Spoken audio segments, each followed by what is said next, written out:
It is frosty and frigid here in upstate New York. Not the coldest it'll be, down to -20 feels like on Saturday, so good luck with that. Wait, really? All my friends at home. Yes, I'm not kidding. And back home where I live, there's an exploding tree risk. Have you ever had one of those? What? When it gets down to -20, feels like regular temperature, trees explode. Anyway, I'm Carson Cassis and Ryan Blankenhorn. If you're from the Midwest, he's clearly not. We've got plenty of good games here tonight. We've got Valorant against Michigan State. We talked Monday a little bit about how good this game was going to be. Another opening round matchup versus Michigan State on this Valorant squad. It's going to be difficult for them. We talked about what happened last time. They went up 1-0, then gave up 2 to Michigan State, a team of all freshmen and sophomore. They're defending that national title, or PEC title, right now. So it's interesting to see where this team is going. Lost 4 players, got 4 back, and they're all great. Syracuse was unable to complete it against the last time, but this time could be different with some new players for the Syracuse side. Yeah, we got some changes up to the roster, just very slightly, right? So we're going to see some of the same faces we saw last semester. Mo Bucky coming back once more, right? We got Pretz, that team captain, going to be coming in, and we'll talk about him here in a little second about the change up there. Then we also have Stump and Owen. Owen is coming back, and Drago is coming back. So we've got some cool guys coming back up for this roster, and we didn't see too much of them last semester, especially Owen, right, was studying abroad last semester. One of the great things you could do here at Syracuse University. And then he's back on the roster. He's back here competing, and it's going to bring sort of some of that synergy that we've talked about in the past back up for this team. And that's one of the biggest things to consider is the synergy that this team has, bringing it forward against some of this newer players from the Michigan State roster. And so I'm curious to see what's going to happen there in terms of the meta. Nothing too drastic has really changed. Michigan State, we heard from the pipeline, is that, or pipeline, grapevine, pipeline, yeah. My bad. Similar words, whatever. That they might run Vito, so we'll get a chance to sort of experiment around with him. And then we got a new gun, but we'll get to that in a second as well. Yeah, talking about all these changes that have gone through the Syracuse team. First, the most notable changes. Mo Bucky was not on this roster when they played Michigan State last year. Owen was studying abroad in Italy, like we've mentioned. And there's a bit of a change for the captain that I'm going to let you take because it's a pretty big one. It's a pretty big one, and, I'm glad to say this. I've now casted over Pretz multiple times in my tenure here at Syracuse, and tonight, assuming all holds true, he will be playing the one final role I have not casted over, and it will be Duelist. Pretz has played every role for this Syracuse roster, and tonight he will come full circle, and I will be able to see him on every single role. And I'm curious to see what he's going to do on this, right? That Duelist role, typically not your IGL, right? Typically it's coming around from your Sentinel or your controller, or not, sorry, controller or initiator player. So it's going to be interesting to see how Pretz moves into this Duelist role. We know he's very capable. We know he's very good at getting these 2-3 pieces of kills. And so I'm curious to see how that's going to change in terms of the comm structure and the IGL structure. Maybe Mabugi starts to take it up a little bit more. Yeah, obviously you want to try and find a way to encapsulate your younger players to have that role, but currently it's 3 seniors and 2 freshmen, so it's sort of we're probably not going to introduce that just yet in a real game. You want to keep your IGLs older, the more experienced members of the team. Presley now finally on that last role like you mentioned, and had a great last semester in terms of the KD. Best KD in that Syracuse roster, and we'll take a little bit look back at those replays right now because Presley was absolutely crazy. Applied data analytics major, and he is running the numbers. Very smart, extremely coordinated, and they're IGL for a reason. I mean, you want a duelist that can be an IGL, basically. You want somebody smart enough to do it. It's like having a mechanical engineering Harvard pitcher. What? I mean, I get it. It's just, that was... Carson, you're shocking me tonight. I mean, we've got exploding trees and mechanical engineers from Harvard. I'm wired. I'm ready for more Valorant, to be honest with you. And, I mean, you're seeing it here. The Syracuse squad has a lot of upside. And ever since that mid-semester update with the kind of immunization, I don't know how to say, instead of immunization, immunization. How do you say that word? Either way, it's a lot more like Counter-Strike in terms of gunplay now. A little bit less RNG. Obviously, Counter-Strike has a lot of RNG based in the gunplay, not as much as Valorant had, but now Valorant's a lot more on the player side of things. You are going to have more than your first shot. It lets you have that Phantom in more, lets you put in less with Vandals. You're seeing more players switch off that Vandal into other options. It's going to be really interesting to see just what these teams can put together, especially just because of how well Syracuse aims and how young Michigan State is. Yeah, and that's the biggest thing, right, is both these teams have now had that full semester to synergize and get to that point where they want to be, but at the end of the day, this Syracuse roster has a little bit more of that veteran status, especially bringing in some of these other players, like bringing Owen back into the fold. That's one of the most crucial parts for this team, is this synergy kind of just goes back to where they were not even last semester, but a year ago, right, in Season 1 of the PEC. And so I'm curious how that is really going to affect them tonight. And like you said, Mabugi also did not play against Michigan State last semester, and so now you get that new change, right? You get these two new players, which is fresh, right? Fresh eyes to this Michigan State squad, and we saw this multiple times.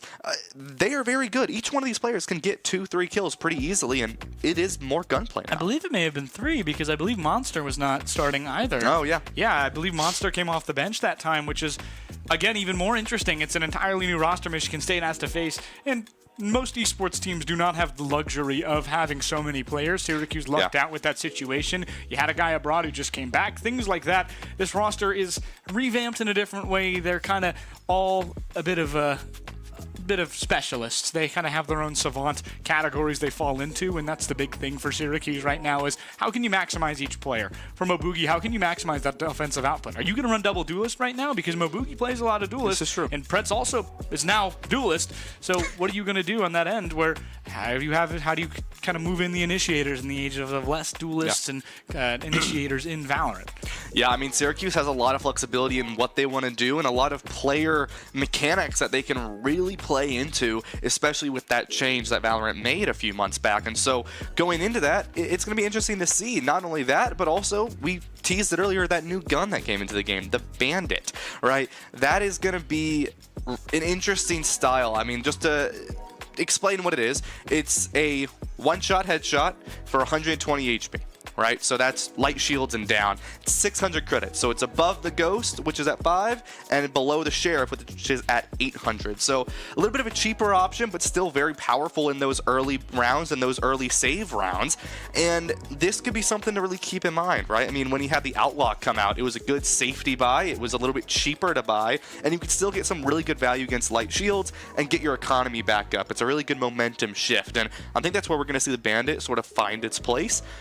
I'm a little worried that the Sheriff might become a little bit more obsolete now, right? Because you have this gun, which early rounds can one-shot these light shields, and that's wonderful, right? But the Sheriff, what was good about it is that it could also one-shot those light shields, but also put some crazy pressure into those heavy shields. But it's so expensive. At 800 credits, you're matching the Mobucky. Yeah, I mean, that's a very good point. That is a really interesting idea, because now you go into it in terms of what are you going to do now? Yeah. In the age with that new gun into play, it's going to be interesting. So save rounds, you're never going to see a Sheriff again, is my anticipation. Yeah, I don't it doesn't make sense. If you're confident enough to use a Sheriff, you're good enough to use a Bandit typically in that case. But I think that gun is going to make its way into the save rounds. I think it's going to make players actually who shouldn't be buying Sheriffs in the first place have a middle option that makes more sense for them. And that was the big thing with adding this, is it gave players a bit more flexibility, gave your controllers the ability now to have a lethal weapon as well as a smoke or two. It's given, I think, a big place into the middle of the tiers where you don't have to have a controller with no smokes because your controller's like, I want a Sheriff because I'm good at gunplay. It's totally fair that that player would want that, but now they have an option in the middle where they can both support the team utility in the first round, and we know how much those first rounds matter. We talk about our two kinds of mobility, or momentum, money momentum and mental momentum, and those two first rounds that are pistol and kind of gun, depending on where you go and who you wins, it's really important, and you might see less guns in that second round now that the Bandit exists, because it's a cheap, viable option that requires aim, and I think Michigan State, a team that excels in that factor, will be using it a lot tonight. I don't think you're going to see save rounds be the same at all. I think teams are even going to levy, if they can, to be as cheap as possible with that. Yeah, and like you said, right, it gives you the ability to buy some more things, right? 200 credits is a lot of extra money that you can spend on some of those abilities, right? Like the smokes, the flashes that are 50 to 150 50 credits, you have the ability to buy a couple of those now relatively confidently and keep yourself up in the momentum, or at least just more even with the money, right? You don't have to spend 800 credits on a sheriff now on a save round against a team that's got full loadouts and hope that you can get a headshot. Now you can use some utility on top of a cheaper gun, and I think that's going to be really important to see, especially with how these players are going to play. And I mean, off of what I've seen from the gun and some of these players, it's smooth. It's nothing crazy. It doesn't shoot like crazy recoil like the Sheriff does. It's a relatively simple to use gun, a little bit more heavy hitting obviously than the Ghost, but it feels nicer. It feels smooth to use, and that is something really crucial for a lot of these players. Is the difference from the Ghost to the Sheriff, right? The Ghost, typically you'll see players who, you know, they like the smoothness of aim. They don't like the choppy that the Sheriff is, or maybe even the Marshal, right? It's a little bit choppier on the aim. The Ghost, not as much. It's a little bit more smooth. And this Bandit is right there in the middle, where it's not too choppy, and it's just the right amount of smooth, where you can get a good aim and a good control on the recoil, and it's cheaper. Yeah, and that's a big part. There's a bit more bloom on it. It's a bit more RNG factored, I guess you wanna say. But the big thing with it is, okay, so now in a save round, if literally we have guys who can only buy pistols, they still have an option to be a lethal player that doesn't have to be extremely aggressive, because now they can afford more than a Sheriff, which having a Sheriff at that point in the game requires you to be aggressive. Having utility allows you to not play aggressive and allows you to play save rounds in a different way. Obviously, at this level in the game, this level of talent, save rounds, you have to be extremely aggressive, kind of all hands on deck, playing different angles, weird angles to try and find a way to maybe get a pick or something like that. But with that new Bandit, it's an interesting middle game, and now you have an opportunity to sit there and say, hey, we're going to play this the exact same way we normally do, and we're going to have the money to do it. And that's the big portion that I think it kind of exudes the Sheriff out of most save rounds, unless you're kind of in that middle zone where one or two guys are buying. Yeah, and it's unlike having a new agent be released, right? Like Vito, when he was first released, it was a little bit of hesitancy to play Vito. Yeah.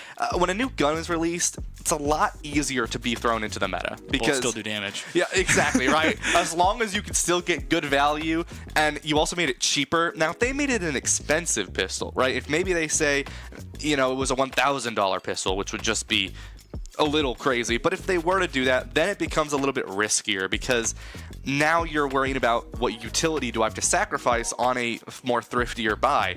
But now you've made a gun cheaper than the Sheriff that still does a lot of really good damage, a lot of really good pressure.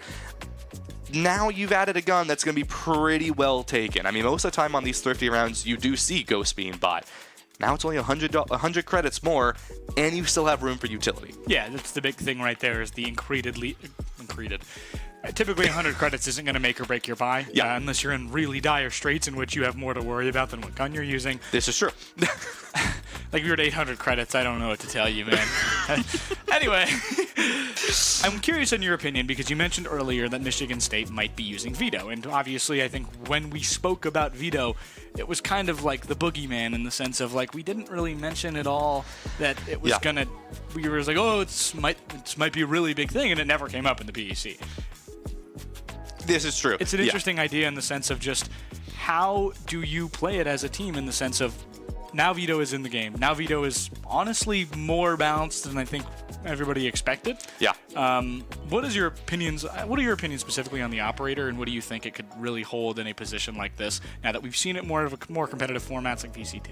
Yeah, I think the biggest thing is, when we were getting teases of Vito, we still didn't really know where Valorant was changing, and when they changed those signature abilities, we were still under the impression that they were going to be more free to use, more flexibility with them. So adding an agent like Vito, where not only do you have that invincibility in your ultimate, but the ability to just shut down anything, a lot more prominent, right? A really scary agent to bring into the game. But then on the Vito release, they also released this sort of new way to play Valorant, which was having a little bit less freedom on your signature abilities.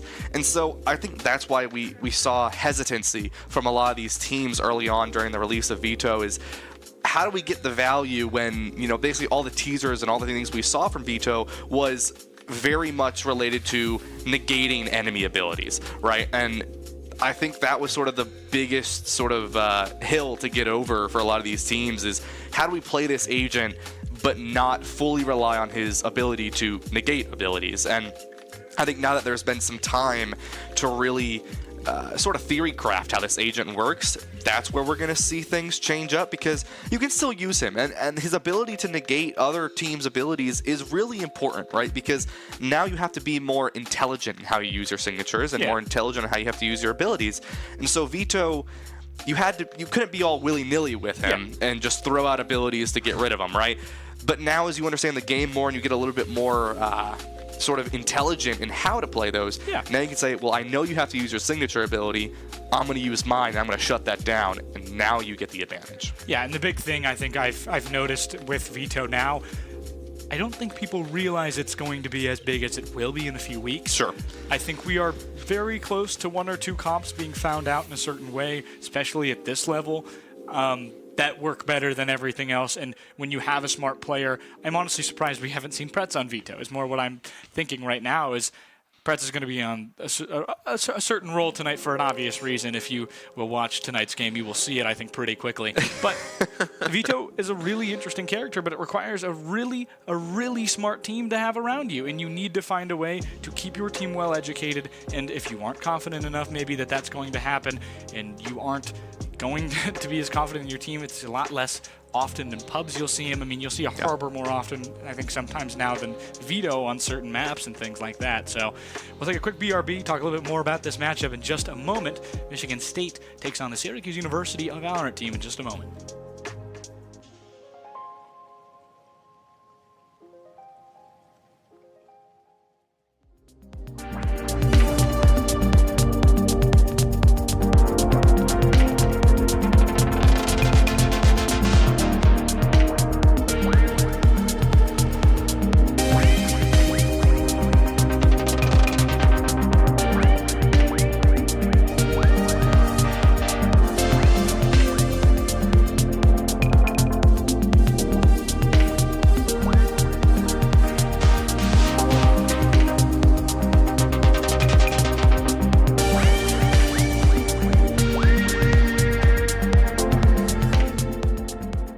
Brief break. We are on Haven to start this round off. Syracuse going to be in the green for now. A bit odd if you are looking at the team's logos, which we will in some moment. You would know that the Spartans are very green. But red for... Excuse me, Illogical is on the green side. Yeah, you know what? We'll just throw. It's okay. It's okay. We're good. We're good. We're on Haven. It's been a long day. It's been a long new semester. Things Trees of that are sort. Exploding. I mean, you know, it's everything's odd. Haven, Bind, and Split are our 3 maps for today. Michigan State takes on the orange, as I mentioned earlier. Apologies for that mix-up. Red will be the orange color. They'll be starting on attack at Haven. I believe somewhere, I don't know why I thought they were starting on defense. Didn't look at the names, probably should have. That's my mistake. It's okay, it happens. But we take a look here at some of these compositions. Right now, we basically got a mirror. I mean, it is going to be... Okay, not quite, right? One crucial difference, both teams, Neon on either side. We've got Sovas on either side. We've got Killjoys on either side. Omen being hovered on either side. Biggest difference here, right? Syracuse, assuming they're going to lock in this Owen on Omen here. And, yep, there they go, right? Omen going to be locked in. Biggest difference, right? Michigan State running this double duelist composition, the Yoru and the Neon. And on the side of Syracuse, going to be on Viper and Omen when we go ahead and get in this Haven matchup here. So we've talked about this before here, Carson, is really utilizing what double controller actually means now that these signature abilities have been sort of knocked down a few pegs, is you have more variety to actually play controller and control more of this map without having to waste or be incredibly diligent on where, or meticulous, I should say, on where you should place some of these smokes. On the side of Michigan State, though, they're just looking for this killing potential. They're looking for the fastest time to take these ones, win them, and then move forward, and that double duelist is going to be interesting. We've talked about Yoru kind of playing like an initiator with that ultimate as well, so not surprised to see that. Yeah, it's 2019 feel comp right now for both sides about. Syracuse, with that double duelist, it's an interesting idea, kind of moving through everything here on Haven. It's a 3-site map. The idea is that you would have the most advantage in combat at distance. Oh my goodness, Lemur Gets a jump on that, pun intended. Leaper Pretz goes down, as well as one more for the Orange, and things have started off not ideal. Yeah, I mean, you start that off, you lose 2 immediately, and Lemur just walking it down now, basically flipping the map on Syracuse. And going forward, they're going to look to finish these off. Stomp, though, finds 2 for a nice switch up. Stomp. After that, 2 goes, it's a logical that goes down. Big neon drop for that side as they move back towards that other end. Owen alone in that B site with Killjoy. They're the only ones left on this Syracuse side. A minute remains. They push forward. Heron watching that lower end. Trying to go forward once more into that sewer. It's going to be a smoke from Owen. Doesn't tap anybody. Back forward. Here comes that Sheriff, and they get 1, 2. It's 2 for Slouch. Stomp goes down. Owen another in the Omen duel that finishes it 1-0 Spartans. Syracuse a little bit slow to start things right now. The awareness is not as much as you had hoped if you're the Syracuse side right now. Not really clicking on all heels where people could be, where people might be if they're aggressive. Things like that, just not ready for it. Yeah, and you know, this is sort of that strength of that double duelist here, right? Is they can start off aggressive. They can walk directly out of the spawn here, get some early picks, and both Yoru and Neon fell for the side of Michigan State practically instantly. But it didn't matter because they got their picks, they made it even, and they had 3 players with good util to win the fight early, and that's the level of aggressive play that's going to be really a good thing for Michigan State in this fight. Yeah, I mean, I think that's really true. The aggression is going to be the key of this. That's kind of the key of the game for me. I think you've just triggered like a spark in my brain. That's going to be the key to the game, is how aggressive do you play on the defensive side for both teams here. And Michigan State starting off early in that pistol round.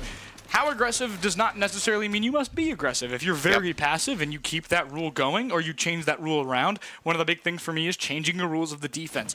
One big thing that you see in sports, esports, is you are giving them every single round a set of rules they have to follow. If you change those rules up, when you change those rules up, different things will happen. They learn differently, but as they come clash right here, Slouch gets 1 but goes down in the process. Heron gets another down long. Pretz is the one that goes down, and Syracuse down to a 3-4 advantage.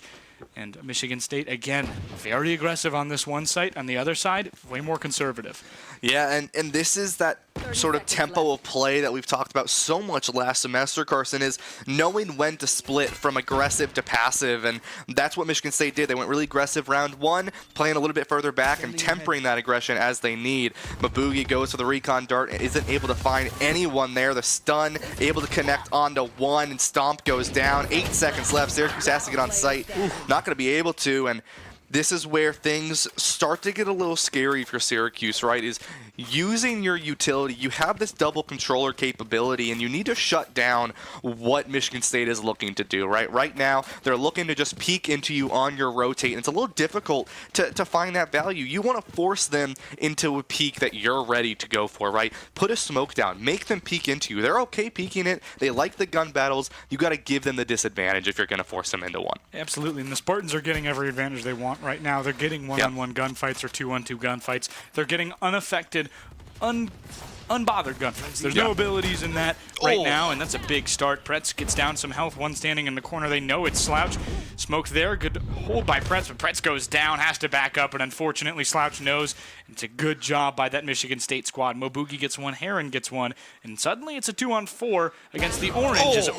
Lemur, an absolute snipe. Owen right there, Lemur on fire. Stop goes down, 3-0 Spartans, and I'm going to track back to the rules thing I was saying. Right now, Syracuse is learning that Michigan State is going to be very aggressive and keep util use at a minimum. Michigan State will win this game if those rules keep changing. If suddenly they're very conservative and they're very utility heavy. You want to give them a field to play by, and you want to change that field right now. Syracuse is giving them the same looks, and they need to find a way to shake something up. A slant over the middle instead of that deep ball repeatedly. You know what I mean? Yeah, I do, and sometimes when you throw a deep ball, you get an interception and you lose the national championship, and that happens. But this time around, Syracuse getting aggressive on their own front, right? And I don't mind this because Michigan State, they're duelists. It's a little ironic, right? You have Syracuse double controller, meaning inherently you have more map control, and the double duelist from Michigan State actually is controlling more map than Syracuse's double controller is, and that is something to be aware of. Now look what I mentioned right here. bit of a stand back now. Now they're very passive. Now that there's guns on both sides, they feel good enough to just chill, relax. They know they have the advantage here. Syracuse has to find a way to push with utility towards the site. They have not been using it too much to their advantage, understandably. On the attacker side, especially on Haven, it's a lot more difficult to get those setups where you want to, and a lot more of your utility usage tends to be defensive post-gunfight, trying to get onto site.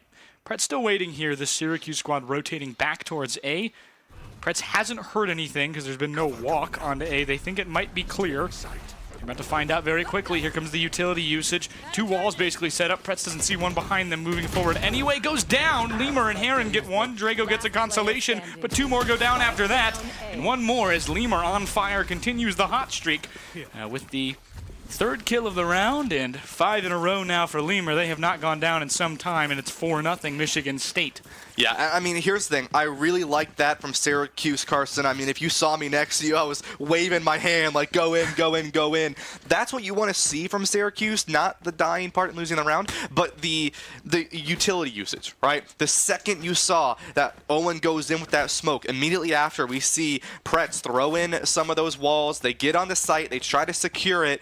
They just didn't quite have the full execution. But that's what you want to see from them, right? Take advantage of the utility you have and all the walls and all the smokes you have to really get rid of some of these chokes and some of these angles that Michigan State is sitting on. You don't have to be aggressive, but you do need to be in control. Oh, Pretz have to check those angles, and Pretz goes down. An unconventional one from Lemur, who gets 1, but goes down.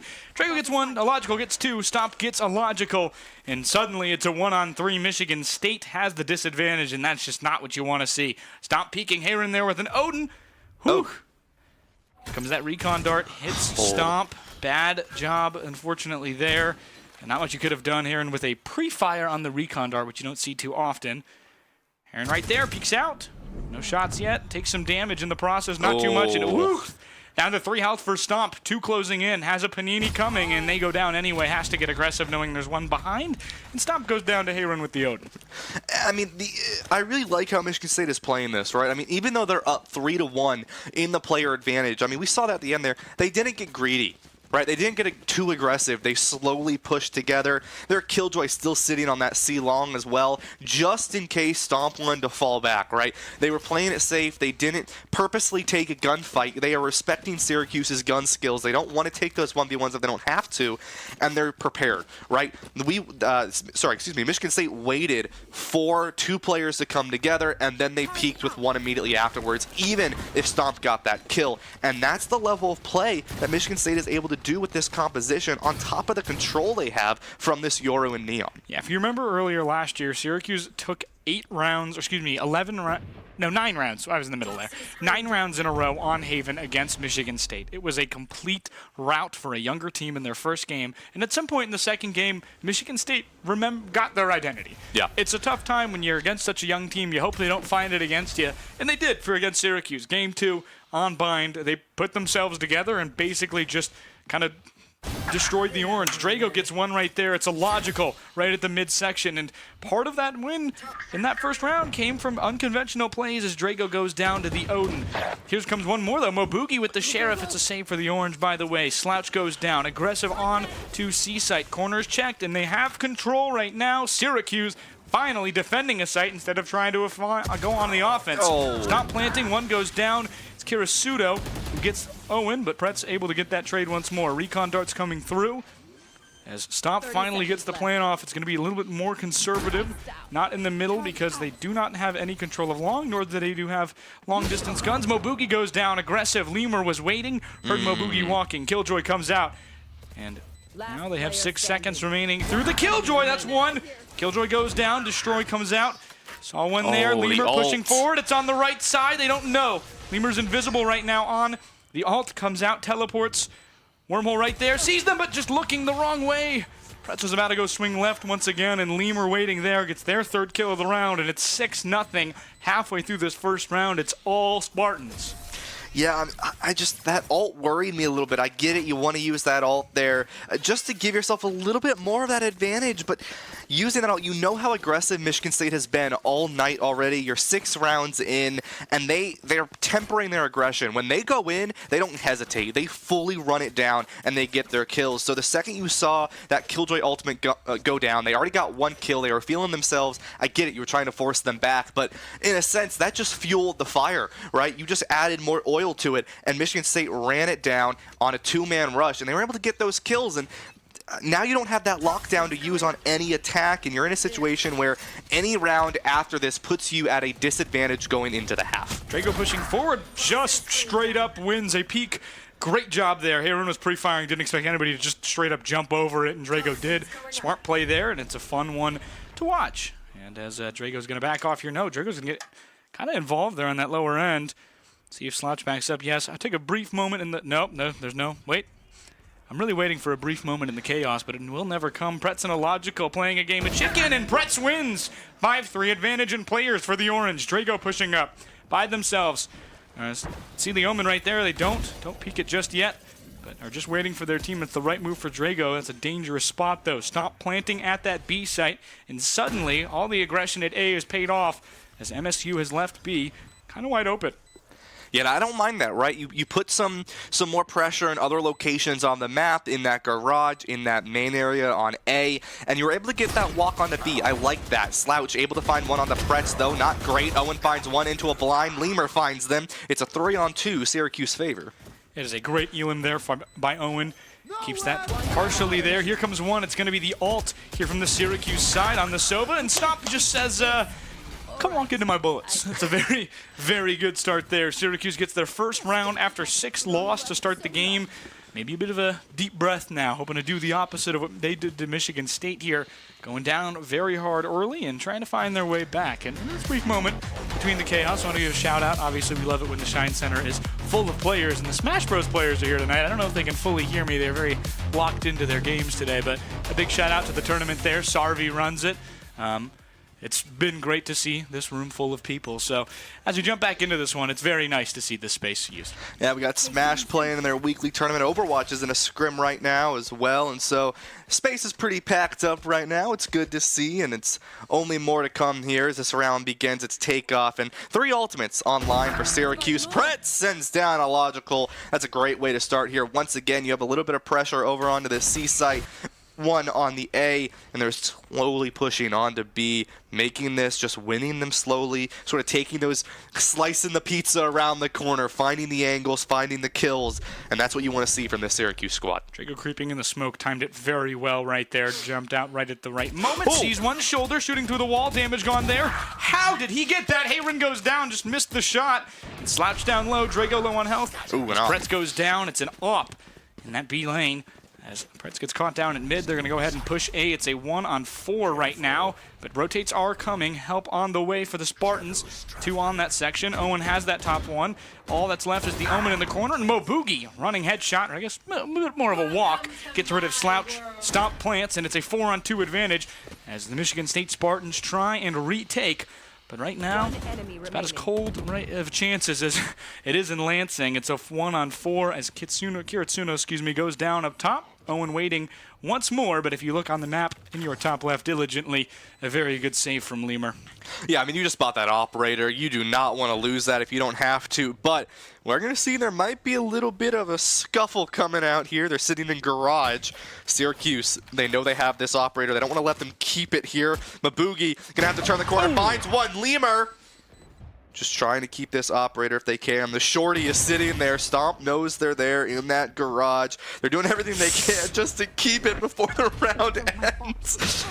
Finally, there it goes. Whew. Lemur goes down, and Stomp a little bit of a close call. 1 HP and no shield, so that's always a good feeling as They go down, get rid of it, and take a brief look at this replay. Good round there from the Orange. They get their second in a row. Drago does a great job maneuvering between two, taking advantage of some missed shots. Mo Boogie gets rid of Slouch. Suddenly it's a 4-on-2, down to a 4-on-1. Syracuse gets rid of the operator in that lower end. And a good win, 2 in a row for the Orange. It's a great way, and if they win this one, they're going to force that bye, or they kind of already are forcing this bye. They're going to force a thrifty from Michigan State. So Syracuse finding their way back in, and I like this, right? Took them a little bit of time to get back into that, but they're not doing bad. I like this play. Pretz with the Omen moving close.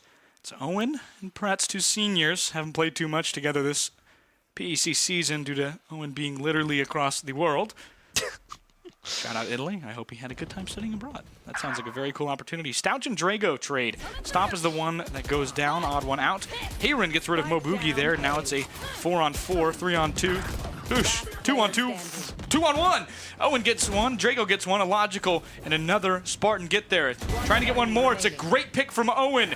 The returning senior from abroad gets one more. We'll jump on board with them, see what they see. Boy, that saturation is high on his end, isn't it? Saturation. I don't see the widescreen, though, and, you know, that's what's pretty common in some of these players is playing on that wide joy, but it's okay. Owen, however, needs to go get to this spike. It's right there. Both these players literally on the opposite walls from each other. You can't see it on your end.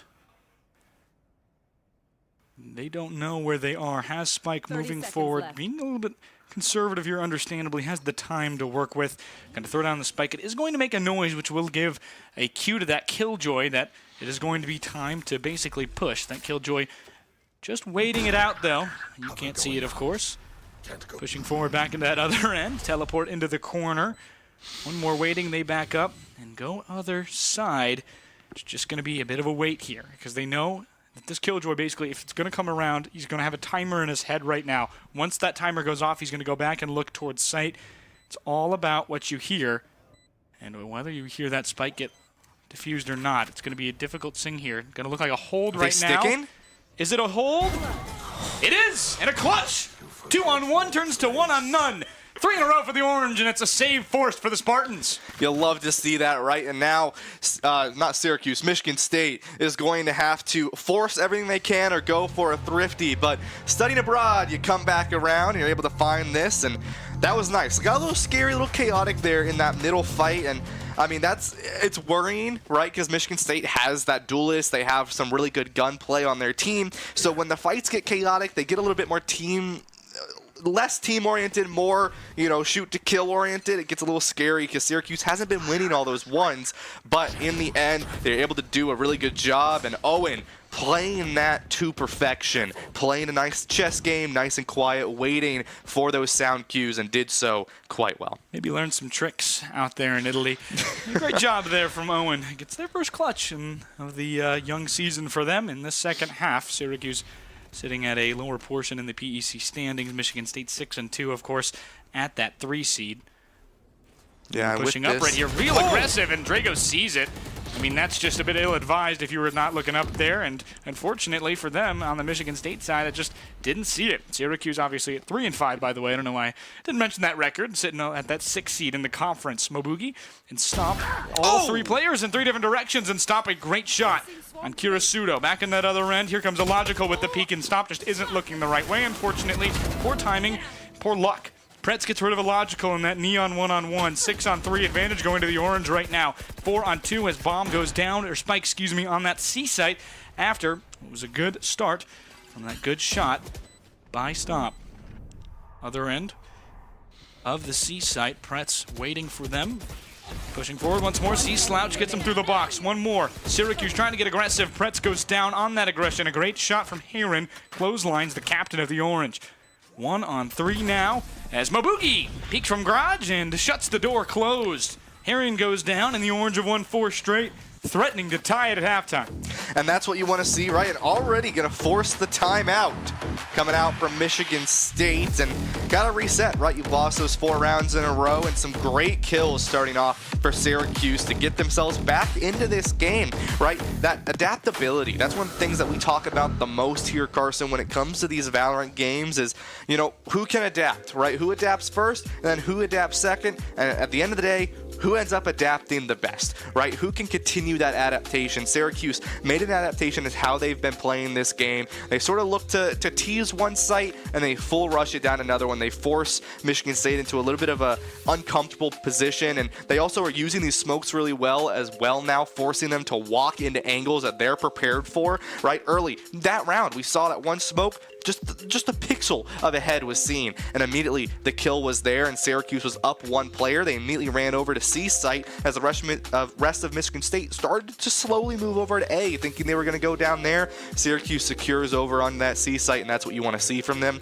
And that's what you want to see going forward, right? Yeah, talking about rules. That's what I've been talking about.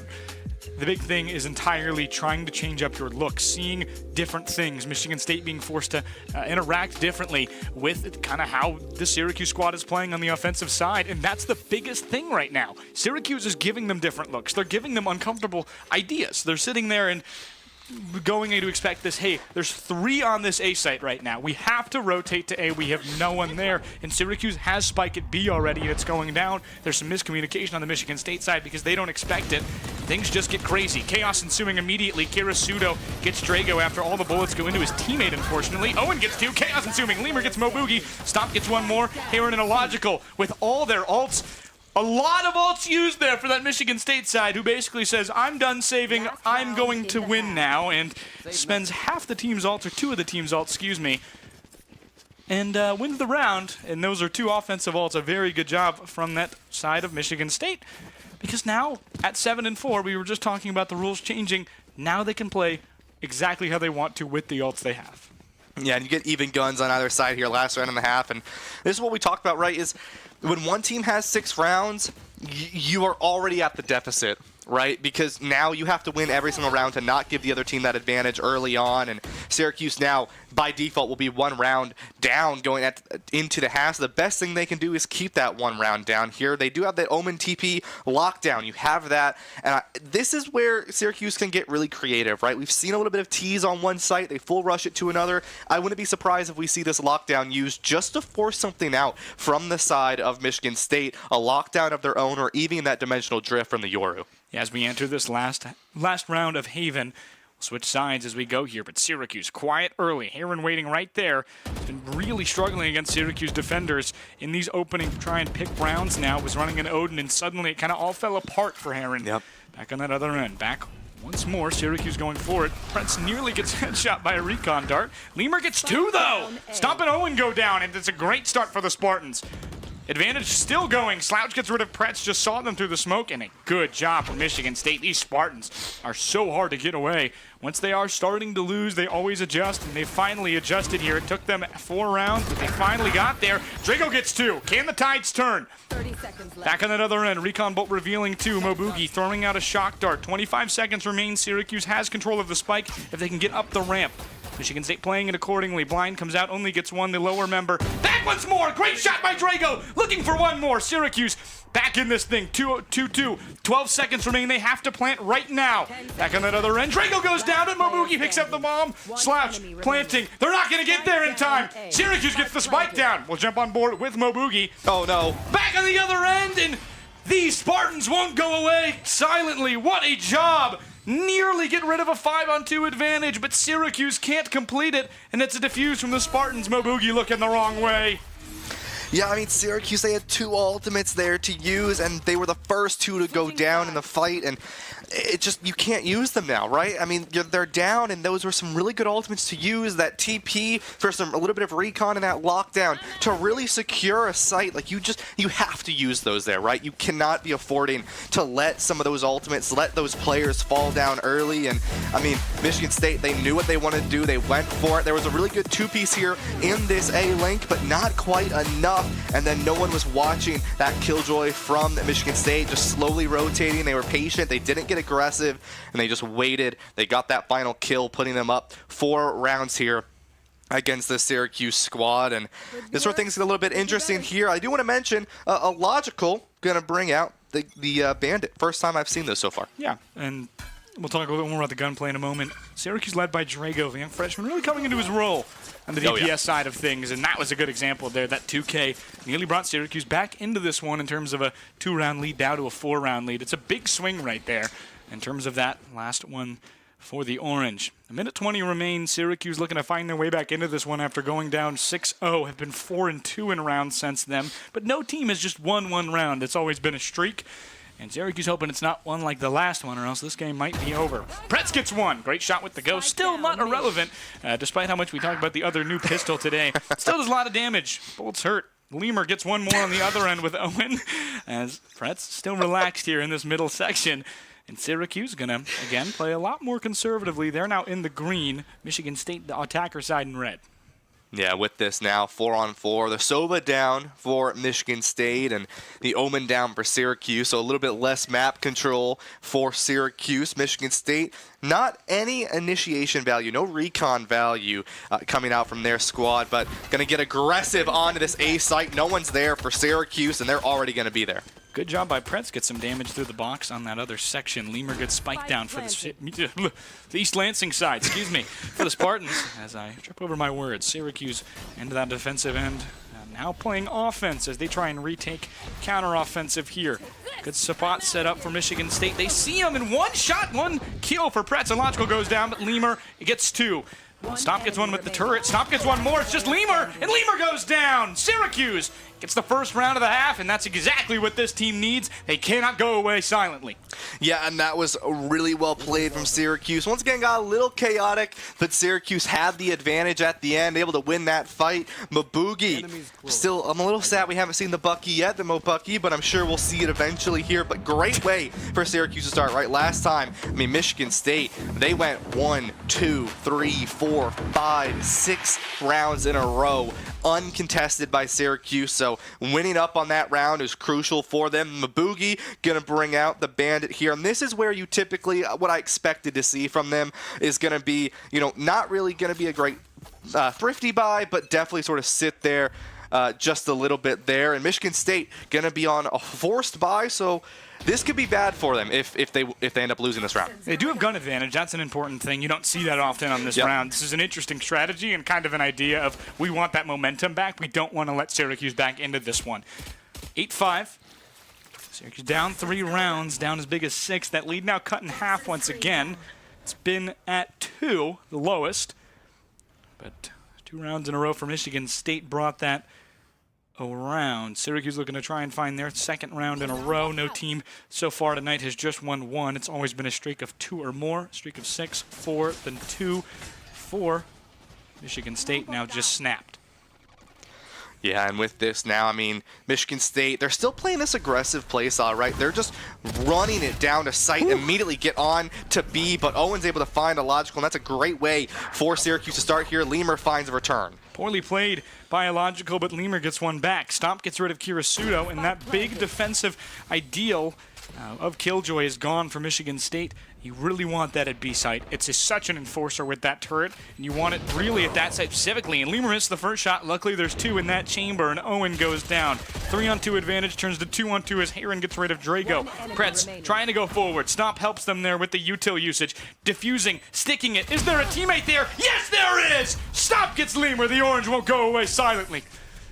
And this is where this aggression from Michigan State starts to see some falters, starts to see a little bit of weakness in their play style. Is Syracuse, they're cool just sitting on site waiting for things to happen because they know that Michigan State, during this aggression, during that rotate, they have a little bit more of that advantage. They have a little bit more strength in numbers and strength in positioning just by default of being on that defensive side. Is you are forcing Michigan State into your choke points. And Syracuse is perfectly fine with that. And we've seen that 2 rounds in a row where they basically give the site to Michigan State.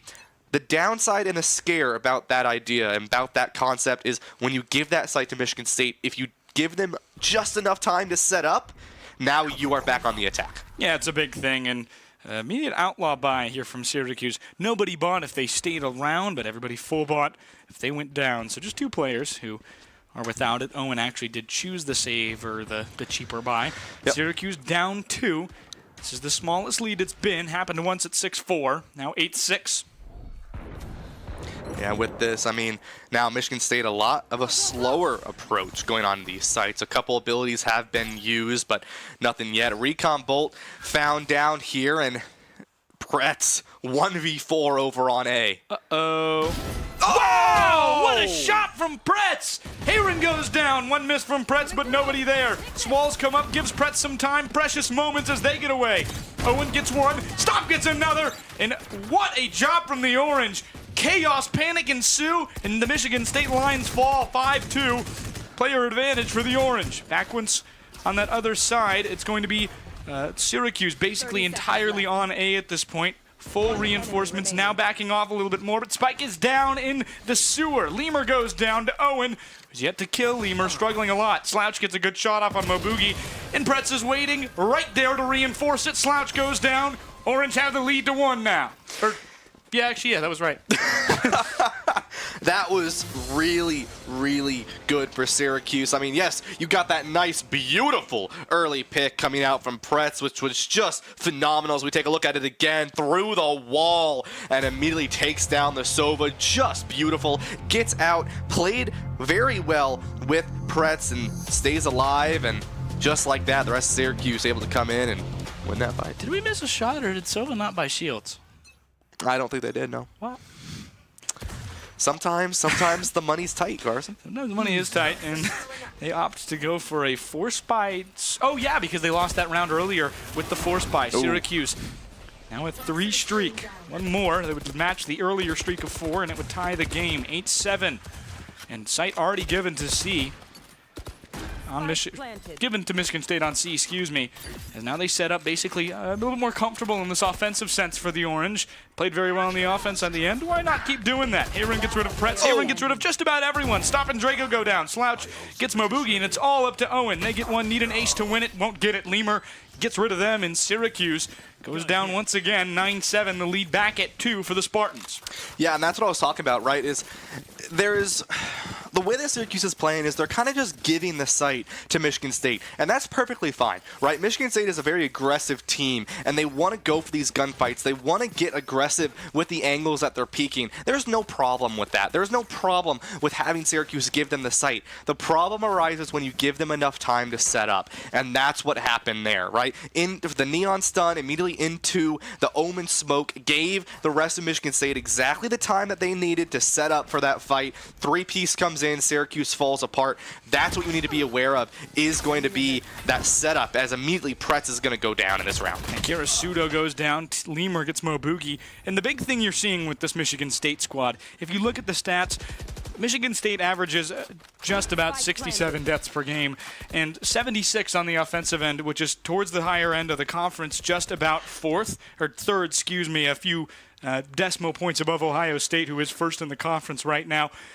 What you're telling is that this team is efficient. They don't play too aggressive, and when they play aggressive, they win their gunfights. They know who they are, and the Orange are letting them get into their identity right now on the offensive end. They need to find a way to change up what's happening. They don't have the advantage right now, down 3-5. A fully set up, and it might be a save here for the Orange, which isn't totally ill-advised. It sets up a very bad economy towards the end. If any player goes down here left, you might as well give the round up and not give up any more alt points, as you have 2 yourself, or will have 2 yourself. Next round. Yeah, I mean, that's what I was talking about, Carson, is once again, right, the site left uncontested. And you know, the thing is, Syracuse, they're smart in knowing that they don't want to take a disadvantageous fight, right? They don't want to let Michigan State take the point and then fully run it down and hope they can win. Yes, that is the best thing you can do, because then both teams are in a chaotic mess of not being able to set up. But you don't want to have to rely on just hoping that you can get 1 or 2 kills. You want to make sure you're going to go in with a plan, right? It's not ranked. You want to go in with a plan, and that's why Syracuse is in this weird spot where giving the site to Michigan State is not a bad thing. However, you can't let them set up. And I've said that a few times now, but it's now 2 rounds in a row that we've seen where that happened, right? They let Michigan State get the site, they let them set up, and they're not able to take it back, right? So Syracuse goes for a timeout here and sort of seeing what their coach, what external is going to talk them through to really adapt once more. And it comes down to that, right? Can you adapt, right? Michigan State made an adaptation. They went in for this site where they're going to go onto site, they're going to stay there, they're going to get that setup going, and they know Syracuse is going to back up. So they're going to, you know, the inch that Syracuse is giving, they're going to take that mile. Now Syracuse needs to turn back around, right? Are you going to play more of that site defense, or are you going to once again let them get onto site and let them be aggressive? Because Michigan State being aggressive leads them to make mistakes. That is a problem about being aggressive in a game like Valorant, is you can make mistakes very, very quickly, and these rounds can happen instantly. Syracuse might play sight a little bit better now, knowing that they're going to get aggressive. Yeah, and that's the difficult part right now. You're talking about a guy like Lemur who's so good. Pretz gets rid of one, illogical. Playing that Mobugi role. Neon with the Bucky, something we're used to. Oh. Trying to avoid it, but just goes down anyway. Slouch gets rid of Owen. Heron with the ult, because he's going to get rid of Pretz on the Hunter's mark there. Yeah, once again, I mean, that was some good aggression, right, from Syracuse. Able to get some kills. Ooh, Lemur finds Mabugi there, and now they're going to get that spike down. I didn't mind it, but it was just a little ill-advised going in. Drago will find one to Slouch, though. Slouch just gave themselves up there, unfortunately. Just didn't know where Drago was. Anyway, we were talking about Lemur, and we're about to see just why. Lemur is an extremely efficient player, averaging under 10 deaths and in the third most kills per game in this entire PEC. He lets the aggression flow. He makes sure that the mistakes happen less, and that's what you're seeing right now. The Orange cannot force Michigan State.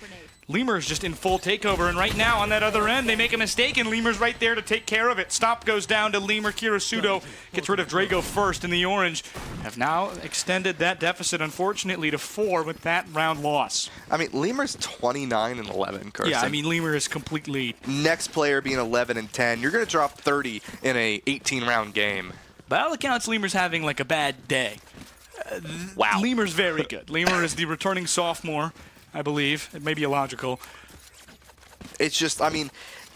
You're looking at it and you don't have an answer for a guy like Lemur. It's the Jokic 3 with .2 on the buzzer. There's not much you can do. It's upsetting, and you have a guy in takeover mode on the other end right now. What are you going to do to minimize his role if you're Syracuse?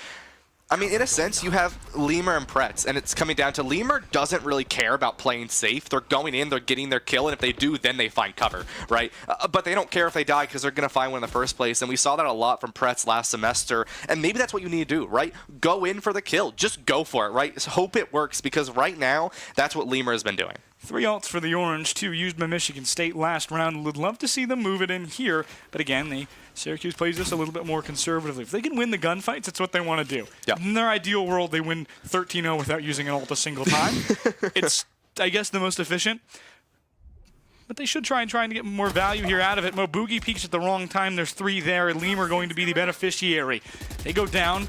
No Sova, some lock of control as Lemur's just there. They don't expect it. Owen, they gets 1, but Drago and Stomp get 1 more. Lemur on a tear right now. 3 all the way up to 32. Kirasudo gets rid of Stomp and Garage. Pretz moving forward. It's going to have to be one heck of a play here. 3-on-1. Narrowly avoids the scan of the recon. Sees one in Garage. Kirasudo shoots first but can't get rid of it. It's a 1-on-3. Has to be a clutch here. Runs out really aggressive. Unfortunately, was the right call to make, but just right positioning for the Spartans once they figured out they were in Garage and took the right angles. Match point here. 5 deficit, almost as big as when it was at its worst. Syracuse really struggling, going to take their second time out of the half.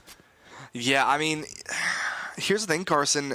It's like every single time it's, you know, Syracuse, or not Syracuse, excuse me, Michigan State, they just have a player just sitting there on the rotate, right? I haven't talked about it too much, but outside of Michigan State playing just really well right now, they also just always have a player lurking on the rotate, and they're very patient, right?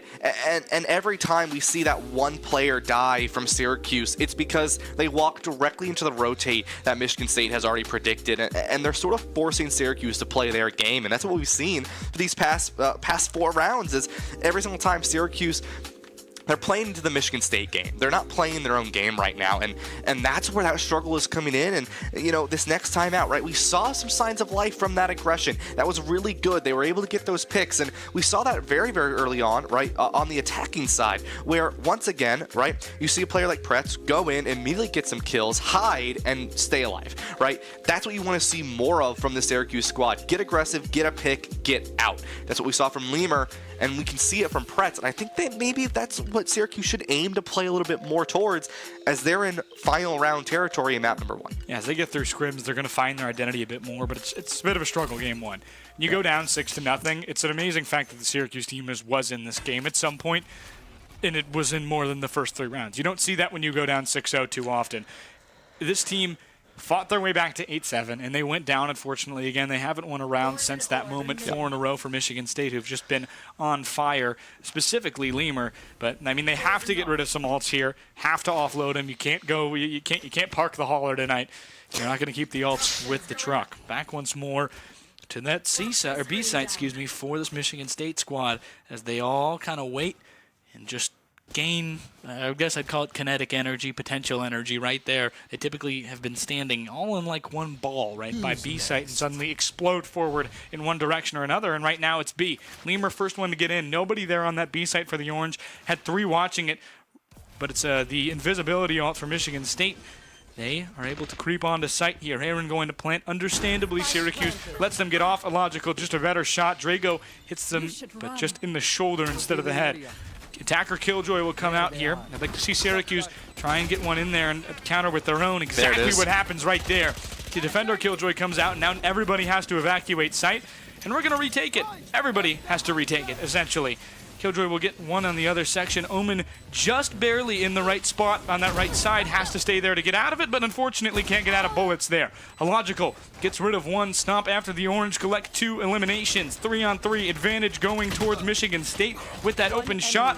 But there's 1 still on the diffuser. They're standing in the way, and Mobugi acts as a body blocker while the rest of the Spartans go down. Orange find a win and offload 1 alt there. 2 alts, with that Hunter's mark. And a very good job. They're finding their way. They need to do more of this. More alts will come soon. It'll be Viper and Neon next. Need to find a way to use those properly. A 2K for Owen to help seal it as Mobugi gets the last in the form of Kirisudo.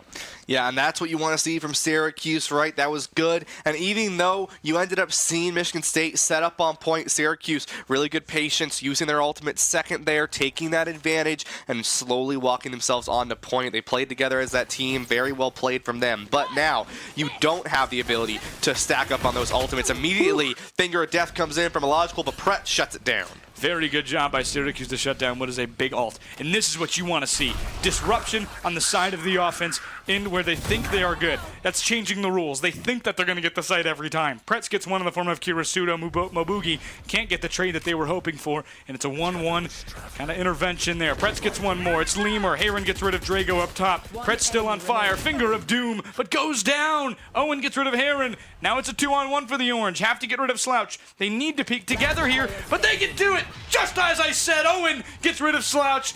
Goodness gracious, you love a team that plays together. Very true, and that's what you want to see, right? You want to see this double peak, this double engage on that angle so that if one goes down, you still secure the kill with ease, and that's exactly what we saw. Syracuse now 9 rounds, but once again, you're in a scary spot, right?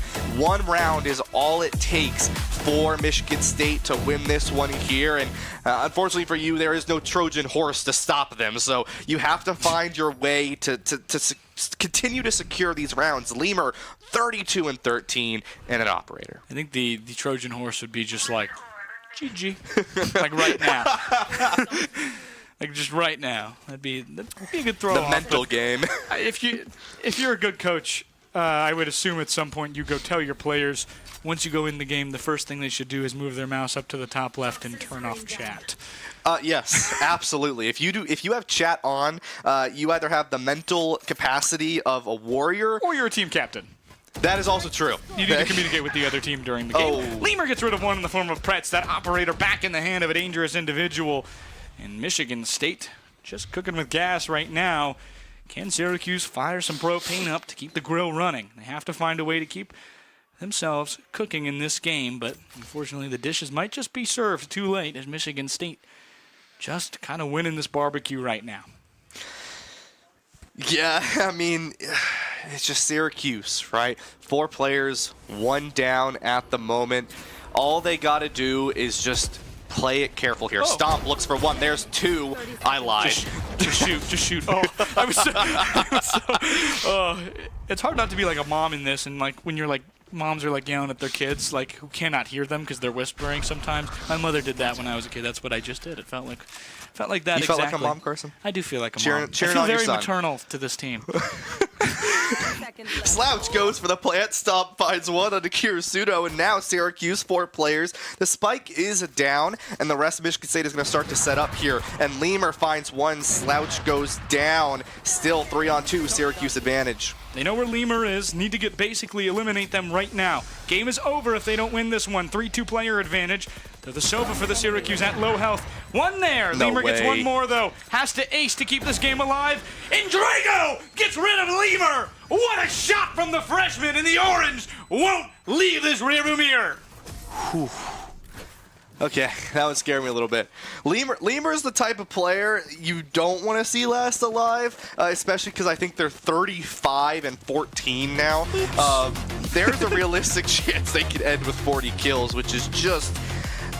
that's just incredible. But I like the play coming out from Syracuse using this ultimate, right? Drago using that Viper's Pit to slowly walk out, right? To get a little bit more map control, a little bit more site control, walking out onto that site and forcing Michigan State back a little bit. And that was really, really good from them. Really well played. No ultimates now, though. Mabuki gets blinded, spotted by a recon bolt, needs to dodge the Hunter's Fury here. Mabuki spotted, hit once, and is going to go down. Chaos there, and a brief shout out to all the moms out there as a bit tangent to that last one. Pretz goes down to illogical, and things going bad quick for the Orange. Have to find a way now to recover a 3-on-5, and by the way, they already have sight. Not a good experience. Yeah. Util usage kind of down now. Drago just kind of out of everything at this point. Tries to get some shots out on Heron and missed their opportunity. They now know where Drago is. Gonna need to get some distractions out from other players to try and find their way into this one. Basically everybody in a position to watch Drago at this point. Back forward once more. Owen backs off. Gonna get rid of the operator. Just not the right time for it. Turret comes out. Not in the right spot for Stomp as they were hoping. Illogical just going to stand in the nade and goes down to Owen, who is waiting up top, and Drago sees one. It's Lemur. That's a good advantage, but they can't do it in time. Slouch gets 2. Heron finishes the hat trick, and it's 13-10. The Orange can't come back from 6-0 despite a valiant effort against the Spartans, and it's 1-0 for the East Lansing Michigan State Spartans. Yeah, I mean, we were talking about grills earlier, Carson, and, one is filled with fire, right? It heats your food up instantly. The other one, the electric burner, right? Takes a little bit more time to really heat up and to really get their gears going. And I feel like that's this Syracuse squad, is this Michigan State team. I mean, just off the bat can start doing things. Take a look at some of these kills as well. 35, 15, 20, and 13. But then you have 4 players from Syracuse in a row, right? Really, really good team, but it just takes them a little bit longer to adapt, right? This Michigan State squad, they took that time out, they made that change, and they were ready to go. This Syracuse squad, just a little bit longer, right? And unfortunately, that's sort of the scary thing about Valorant, is you get 2 timeouts, right, to work with, and you have to be able to adapt in enough time. Yeah, and that's the big thing, is generally how do you find a way to adapt to the enemy rules on the fly? Yep. So it took the Orange 6 rounds, then 2, then 4 rounds, then 3 rounds, and they just didn't find it by the end. Lost by 3, and it's just a bit of a heartbreaking loss, but it's not over. It's a best of 3 here in upstate New York. We're live with PEC Valorant, and we'll be back in just a moment as Syracuse takes on the Michigan State Spartans on Bind for Game 2.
Still freezing.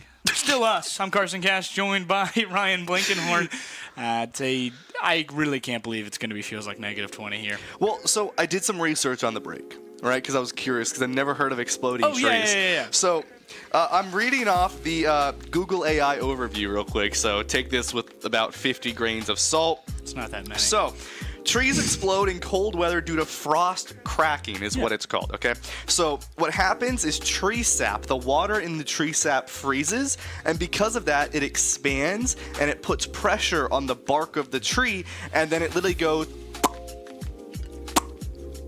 You know, that's perfect. I want the Syracuse offense to find a way to really explode onto the scene here. Just like a tree in Minnesota.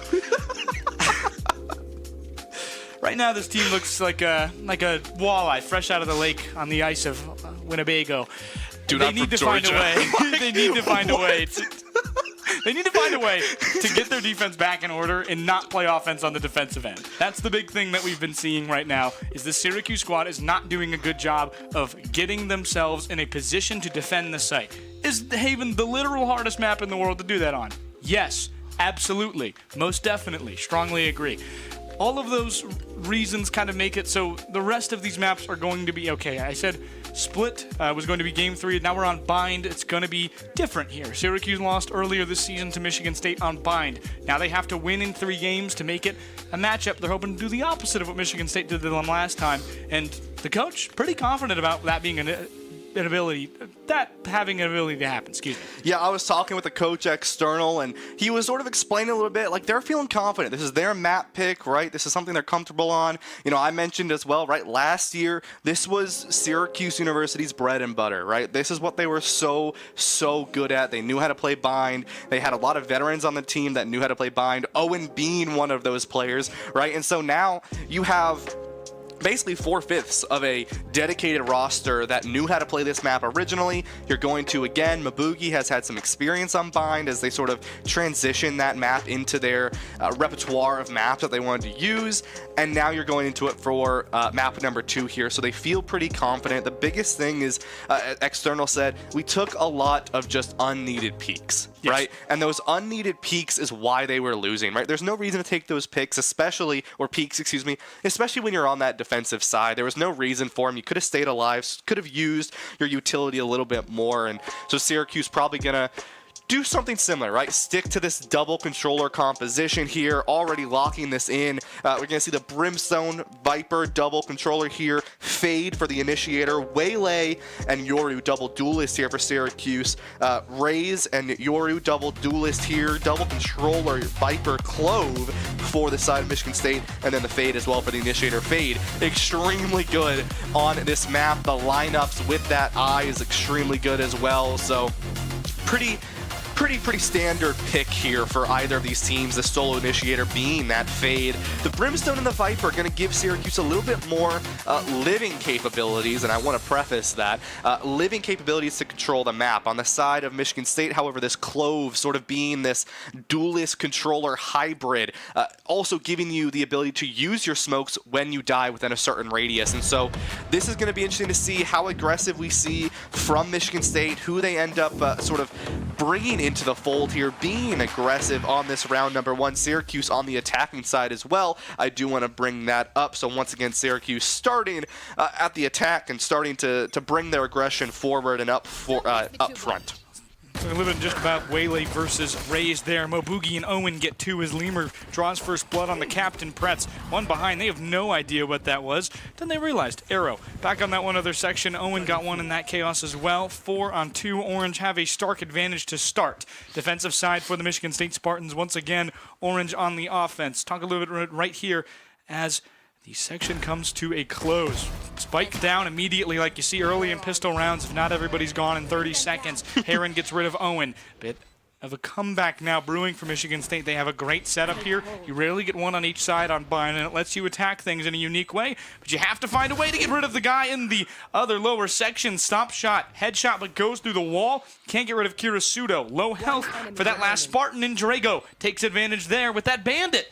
A very good job there, and that extra damage going to be enough. Wouldn't have been a kill with the other weapons. and that they could have afforded for that cost. Back once more, they get rid of one. Mo Boogie, it's a one-on-one. The freshman trying to find a way to keep the clutch on, gives up on the bullets. Then it's a knife kill! 1-0 Orange! Did you know that switching to your sidearm is faster than reloading, Ryan? No. Is it? Oh, you didn't get what I got. You didn't get it. Anyway, 1-0 Orange as I make a Black Ops tutorial. Oh, yeah, no, Yeah, see, yeah. I was, yeah. Drago with a great kill. It's Heron who just wasn't ready for it. Was just like, I'm going to stick it because I don't have any bullets left. I'm giving up with the Sheriff. Have 3 shots remaining in the chamber. Couldn't even reload them in time. Tried to stick it, and the freshman just kind of did what freshmen do. Make a play. Just find a way to make a play. Instincts is kind of what you see a lot on these freshmen. You have that weird development trait of very early. There's a lot of instincts. There's a lot of kinks to work out. And sometimes it's just that big aggression, and Drago has that. As Drago gets to be a little bit into that sophomore, senior, juniors kind of years into the upperclassmen, he'll know more when to take peaks, when to be aggressive. But that was a moment where Drago, that's why Drago is on the team. That aggression comes out in the right form, and it's a great job. Yeah, exactly. And, you know, one thing I also want to mention is that Brimstone was really, really vital in giving Syracuse the site and controlling that site so that Michigan State really couldn't do anything without getting in really weird engages. Pretz immediately into the game here and looks for the kill and will be able to find one. Not sure what Slouch was doing much there. No shots returned. But that's the big part about Waylay versus Neon. The immediate ability to move is so much more important for the Orange on Bind. That's what VCT teams have been doing as Lemur gets rid of Pretz, and for that exact reason. But that's a good start there. And the Sheriff can get rid of one. A logical pushing forward, and Stomp able to get rid of them. A good job by Stomp. Now kind of a pinch here. Trying to get out of the way, and Mo Boogie, what a swing home run. Heron goes down. Once more, Stomp pushing forward, goes down. Kirasudo, the beneficiary, as they kind of swap positions there. Not sure what happened, but Stomp ended up into the bathroom and showers area. Mo Boogie, Kirasudo. It's going to be a beneficiary of the Orange. 3-on-1, spike down. Offense going well for the Syracuse side. And even better, Drago again with the final kill, and the attackers win once again. Syracuse off to a 2-0 start. The first time they've had a lead at all. Yeah, I mean, Syracuse, they like this map, right? They know what they want to do on this map. They're not scared. They have a plan of attack. They do that plan of attack. Now, it's working right now for Syracuse, and I don't want to be a pessimist. I don't want to be a Debbie Downer, but there is something to be aware. If this plan starts to falter, if Michigan State makes the adaptation they've done in the past, can Syracuse adapt? Can they do what is needed of them to continue to win? And if not, can they at least get enough rounds before Michigan State starts to adapt to that to this playstyle that Syracuse is doing? But I really do like this double controller from Syracuse. This is different right now, and that's what I'm really a fan of. I talked about how you need to change your rules up in Syracuse once the situation has changed. Now that both teams have a bye, Syracuse has done an excellent job on round 2 now to find a way to be different. Now they have a split. They're very patient. They weren't patient at all earlier. I mean, they just kind of ran at A and played Call of Duty and ended up winning. That was what happened there. But Mo Boogie misses a pretty critical shot there, down low on the health. And just difficulties all around for the Syracuse squad with these peaks, trying to find shots at pretty much more than 10 meters. See if they can find their way forward. Molly comes out to basically check a corner for free for the Orange. Will alert Michigan State there is some presence here in Bath, as there's 3 waiting right there. Bit overkill. Michigan State not really anticipating that there's going to be anyone anywhere else. Owen gets 1. Owen gets 2. The returning senior from abroad, cooking immediately after he's returned from Italy. Pretz just kind of runs away from the other player. Lemur gets rid of Owen, and stuck in a corner. Lemur can't get away from Mo Boogie. 1 more go down, and the Orange have the advantage again. Tempered aggression turns into a 4-on-2 retake. For Michigan State, they get 2 down, and now suddenly it's even. The Spartans have full health and full guns here to try and find their way back in. It's a goodbye here. Stop waiting. Into the other end with a Phantom, and a great job by Kirasudo. Through the wall once more. The freshman, all in his hands, has had to be so clutch today. Heron goes down. 1 more for Drago, and then they have the round. But a misplay, unfortunately, as Drago goes down, not expecting Kirasudo to be there. And a good job from a more experienced player on the other end. Actually, no, it's not. Excuse me. They're both freshmen, and one just outplayed the other due to positioning. And a good job there. Drago been good on the Vipers so far, but unfortunately can't clutch everything. Yeah, I mean, it was good from Syracuse, right? But it just wasn't quite enough. They weren't able to set up as well as they really wanted to there. And Michigan State, they took advantage of that. They got some early picks, and they played it slow, right? They waited for Syracuse to do what was needed. They ended up winning that fight. But, I mean, some beautiful picks coming out early from the returner here on Owen, and now you're down one round, but you're still up one round, but the guns are even, right? That was sort of that one of those rounds we talk about a lot, right? You win pistol, you'll likely win round 2. Round 3 is where things get even, and that's when both teams have those guns. Once again, both teams with these guns here, so it's gonna be. I'm curious to see sort of where this momentum starts to shift, because Syracuse has a good fundamental plan, but now it comes back down to these sort of empty peaks again that External was talking about. It's a good prediction, as the ult's going to come out here from Syracuse. Going to be Nightmare from Fade. 2-1 lead for the Orange. They're not getting aggressive on this ult because it's a great play by Michigan State, forcing them to stay back and basically waste a good portion of an ult here. 1 minute and 10 seconds remain for the Orange as the ult dissipates now. They do not get any value out of that, unfortunately. Well played by the Spartans. Orange knew that they couldn't do much with it there, but it does give them some intel. 4 on that B site, and Syracuse going to move all the way away now as Pretz alone entirely with 3 Michigan State Spartans who are getting a little antsy, a bit more aggressive towards that other side. See what they can do, but here comes that ult from that Syracuse side once again. Going to be the orbital strike. Back in that other end, here comes an entire rotation. What a play from the Orange. Forces them to teleport. They can't teleport back properly, so Syracuse has taken B site on a totally different teleport. What a job. Stomp alone now in this A site, looking to catch a straggler, and he just might. Yes. On the other line, going to have to walk back once more. Slouch gets rid of Pretz as the flank develops for the Orange.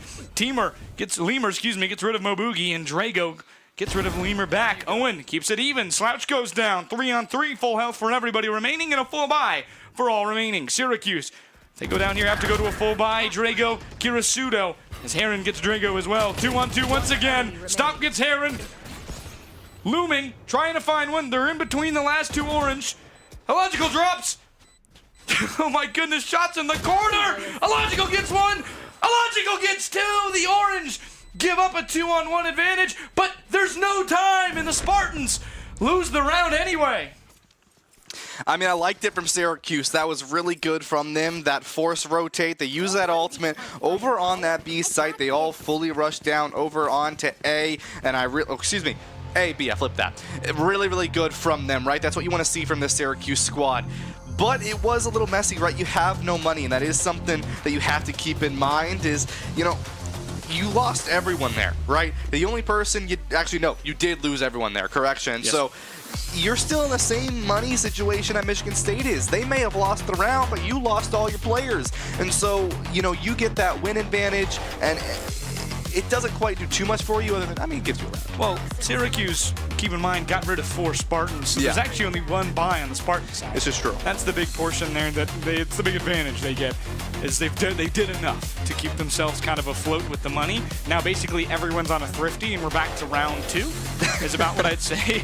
It's basically round 2, but 1 player on the Michigan State side had an exceptional first round. Syracuse up 3-1, have themselves back to a 2-round lead, looking to win game 2. Yeah, and that's the thing with Bind, is there's so many little nooks and crannies you can hide in to just get these kills early on, and it gets chaotic, it gets messy, and a lot of times you're going to see only 1 to 2 players alive on either side when the round's over, and that's just how this sort of map works. Ooh, aggression by Pretz, backs off, takes no damage. Owen on site, though, has a lot of damage. Pretz gets rid of 1, Drago another. What a shot from the freshman, 1 more, Slouch goes down. Has now a 5-on-2 advantage in the blink of an eye. Goodness me, it's the speed of light right now for the Orange suddenly on A site. Back to what they were doing earlier. Those rules changing. Conservative, suddenly aggressive. That's exactly what you want to see as Pretz gets 1 more. The 2nd kill for them. He gets a brace, the captain, and now back at 5 health like another member of his team. Not ideal, but 1 remaining. It's Heron, who you want to save, but it's already a thrifty, so it's kind of just like, let's see what I can do. And at a distance like that, not much you can do with a pistol. Despite 5 health, Pretz gets the shot off first. Han Solo, Pretz goes down. Yeah, and just like that, 4-1 Syracuse. Not only the first lead here that they've had, but a 3-round lead. Really, really good from them. And this is what you want to see from this Syracuse squad, right? You want to see Michigan State in a little bit of a precarious spot, right, where they're trying to adapt, trying to overcome what this Syracuse squad is doing. But like External was mentioning, right, this is their map. They picked it, they like it, they know it. This is what happens when you have a team that is so synergized and so perfectly executed on a map. This is what you want to see from this Syracuse squad, and it shows that there's a lot of strength to this team, and it really does just come down to they have the mechanical skill. They just need to take some time to really master these maps. Absolutely, and that's the biggest thing here is when they have bind down, you're seeing how different they play. It's a lot more comfortable. Pretz nails one shot at least on Kirasuda there, who goes down to just about 80. Pushing forward once again, Pretz will back off, and seeing what we saw more on round 4 of that kind of weighted timing aggression where suddenly they're going to do something different here, and it's what's been keeping them ahead of the Spartan squad. They can only respond on the defensive side. You can try and set up as much as you want, but in reality, it's almost entirely on the defensive team to adapt and to figure things out. The offense controls the pace. Slouch once more right there. Good job on that flank right there. Owen and Pretz go down on that other end. And one gone at A, one gone at B, and Syracuse going to decide for a bit of a slower push up A together. 3 is all they have, so they want to fight with all their might to maybe get an advantage or equal at one site, because they're figuring at this point there is 3 on one and 2 on the other, because 1 have died on each site, so they don't really know what's going on that Spartan side. Yeah, I mean, Michigan State, they're already making that change in how they play as well, right? You haven't seen either of them full push onto one site here. Here comes the Viper's Pit. Remember, they need 4 seconds to plant. It goes down. Illogical as well will fall, and Mabuki gets that plant down. 2 on 4, though, for Syracuse. That's the right play. Syracuse knows that they're not going to get aggressive because they forced them to be aggressive earlier. They take advantage of that. Stomp gets one more. It's going to be the dimensional rift right now for Syracuse, for Michigan State. They get a revive on that other end. One more comes back up. It's the self-revive for Slouch, and that's enough of an advantage for Syracuse to go down. Michigan State uses probably the best ult in the game, in my opinion. Yeah. To get that game back, that's a good win. That's a win for Syracuse. You're up 2. You can buy. Now you have the ability to not pretend that ult doesn't exist right now. It's a good feeling. Yep. But right there, all entirely, such an important part right there of just that flank at the beginning.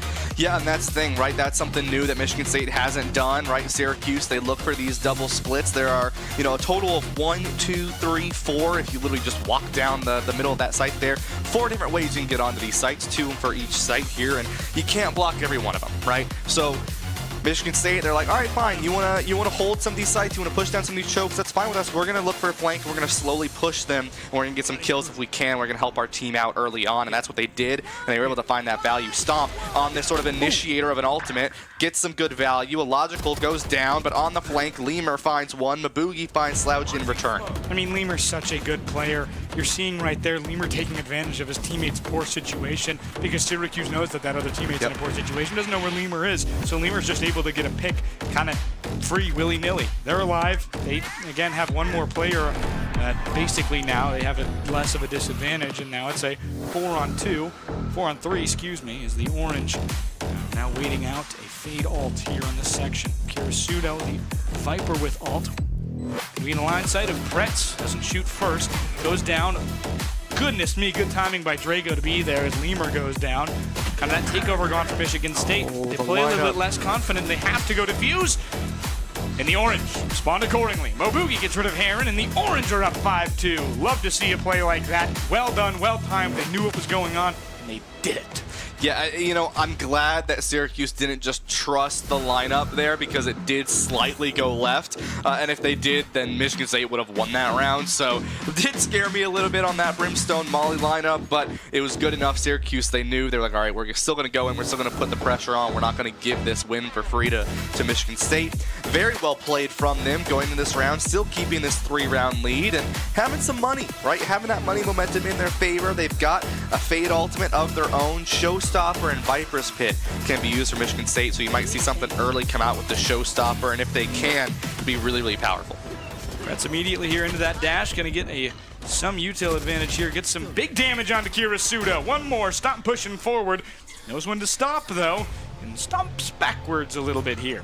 Now alt orbit captured by Owen, who is now 2 points away from getting rid of that getting that Hellfire. One more ult on the side of Syracuse. It's Fade 2 that could potentially be active. Fade for Syracuse as well as the Raze's rocket launcher. Drago pushes forward. Mobugi gonna come together. They've been going together very well so far.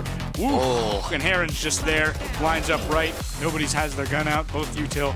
They go down. It's a bit of a mistake there from Syracuse. Pretz pushing forward, knows Heron's there. Killed 2 of their teammates. Does some damage. Doesn't receive any in that interaction. Receives some earlier. Gonna come back now with a teammate. Same for the side of Michigan State as Stomp offside gets illogical and Syracuse goes, wait, the entire team is on B. Let's go to A, everyone. And we're about to watch as someone's about to realize it there on that Michigan State side. Yeah, I was glad. I was kind of just watching that. We are going to see one Michigan State starts to rotate back through their spawn here. Lemur going to be able to find Stomp. And Syracuse has to look for this plant, but I'm glad they didn't try to go for that engage because I was like, please don't peek into that room. Slouch going to be able to find Pretz. Now it's just Owen alive, 1v3. Smart play from Michigan State going on an early rotate. Not a common mistake you see from Pretz. Owen in that section now. They know they're there. Bit of a different peek. They know there's one coming, looking the wrong way. Lemur's gonna peek. Owen accidentally gets a headshot. Hey, what do you know? We'll take advantage of that one. And here comes Hellfire. Orbital straight comes down, and that's one more, but they can't get rid of Lemur. Good try by Owen. Teammates, you see fist bump him there, but Lemur will be able to finish the defuse, and that's what happens when you got a player like Lemur. Mistakes don't happen much. Lemur is never really daunted by what's going on and is entirely processing information at a level that Syracuse is just unable to keep up with in certain moments, and that was unfortunately one of them. Disadvantage, obviously, for Owen, trying to find their way, peeked out at the wrong time, and just went down. Good hold by Lemur, who knew that they had to come out at some point, and Syracuse loses the round, but still, almost full buy for Syracuse, Stomp unable to. Yeah, both these teams are forcing this buy, it looks like, here. And, I mean, obviously you have players like Kirasudu who has extra money. Stomp has a little bit extra money. For the most part, both these teams looking to full buy as they can. Whichever team loses this is going to be in a little bit of a rough spot going forward. So we might see some early ultimates come out from either of these sides just to try to get a little bit more advantage, right? You really want to secure this round, especially Syracuse. That'll guarantee you an even spot going into the half. Aggressive start from Lemur, and that's some damage, but not enough. Excuse me, missed. Drago goes down on a really aggressive start from Lemur, and that's what we're talking about with these rules changing. That's it right there. That's what you want to do on the defensive side. Michigan State suddenly really aggressive with their best player. It's exactly what you want, and it's an option that you have uniquely when you've got a guy like Lemur. Yeah, I mean, Lemur always in the right place at the right time. Like, Lemur just got a kill on BA and is now on B anchoring. Like, it's unreal how aware of a player Lemur is. Well, that's also just Yoru. Yeah, that's Yoru, but Lemur always knows where to be, is more my point. Yeah, Yoru Lemur can teleport, for those of you new to Valorant. Well, this could be good. Oh. Didn't see Lemur in the corner. Stomp got one, though, fighting Lemur here. They're both playing that Scooby-Doo game. But no. Lemur gets 4. Owen, the last one remaining, and Lemur! No ace there. To take wins where you can get them. One peeking out. Oh, no! Poor timing, and Owen gets FPS time. Yeah, I mean, it happens, and I mean, Syracuse, it just, like I said, this is the dangerous part about Bind, and sort of one of the reasons I'm not a big fan of this map is it leads to situations where there's always 1 or 2 players alive. So even if you win the round, if they go back and forth like this, both teams are always at a scary spot financially. I mean, we look at this again, right? Basically a forced buy coming out from the side of Michigan State, and then for Syracuse, right? They're down on these shares for the most part, but it's like both teams are not able to full buy. They're not full shield, full loadout, and it's because it's so difficult to keep the majority of your team alive. And that's why you need to take advantage of these flawless rounds where you're winning them. Syracuse, no ultimates to their name to really help them push onto this site, but that really hasn't been their major point to get onto site. Some weird angles by Pretz will open up more space, and yep, that's what happened there. A logical goes down, and it's a trade. Not exactly what you were hoping for as the captain goes down for the orange. Drago getting aggressive right when they need to. Lemur right there through the smoke, obviously.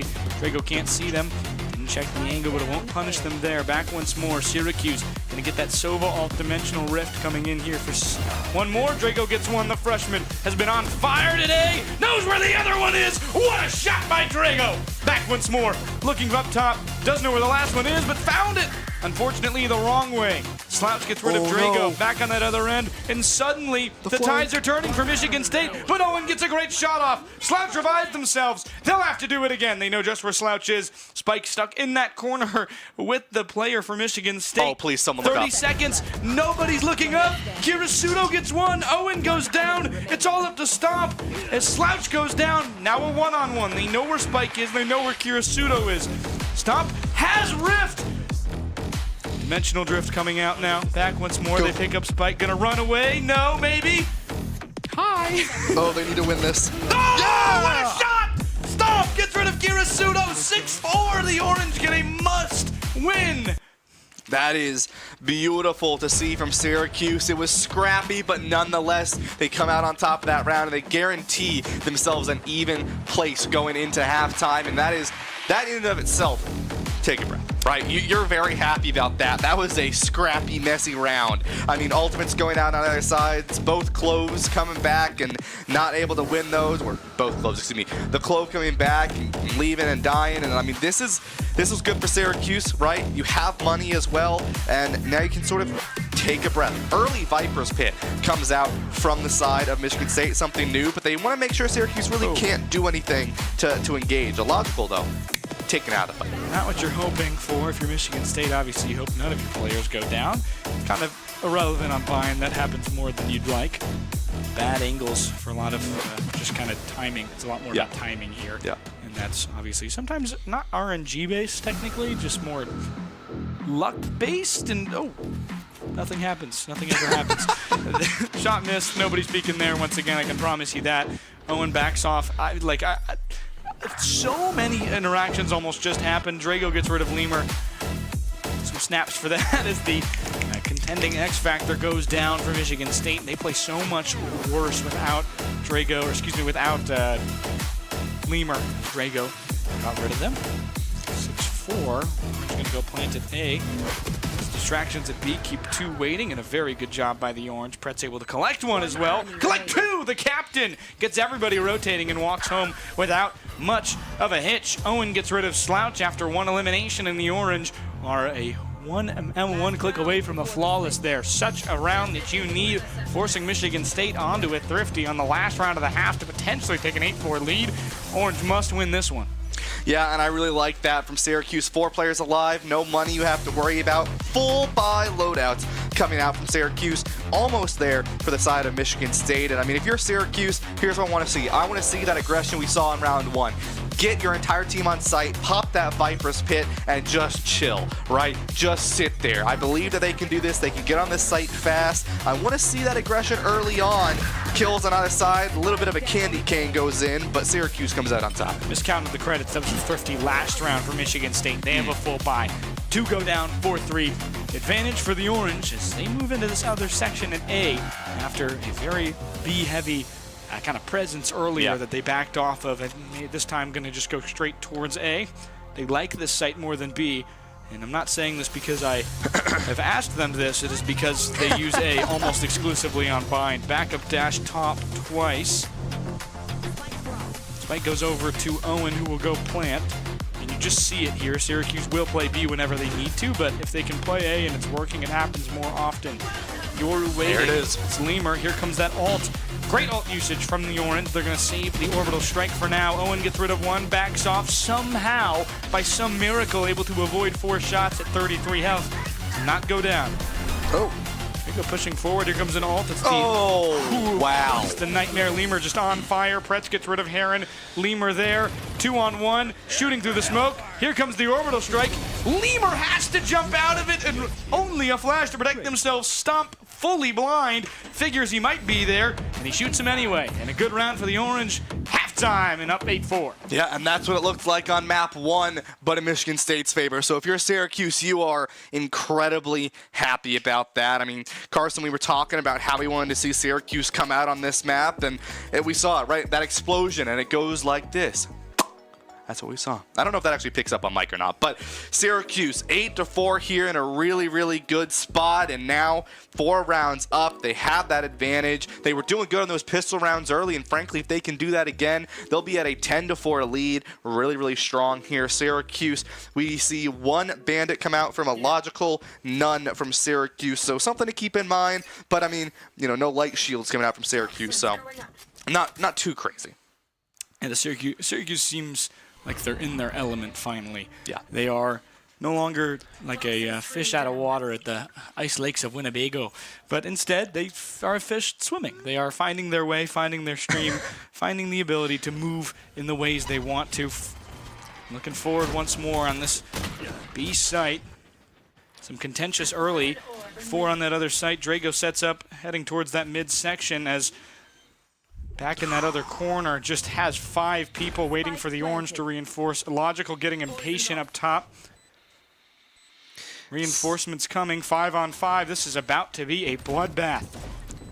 Once forward, they see one on the right, don't see the one on the left. They figure the one is there, that's the right. 3 for the orange as Illogical and Lemur get 1 more. 1 more for Illogical as well. But 3 for the orange immediately at the end. A good streak, and the orange up 9-4.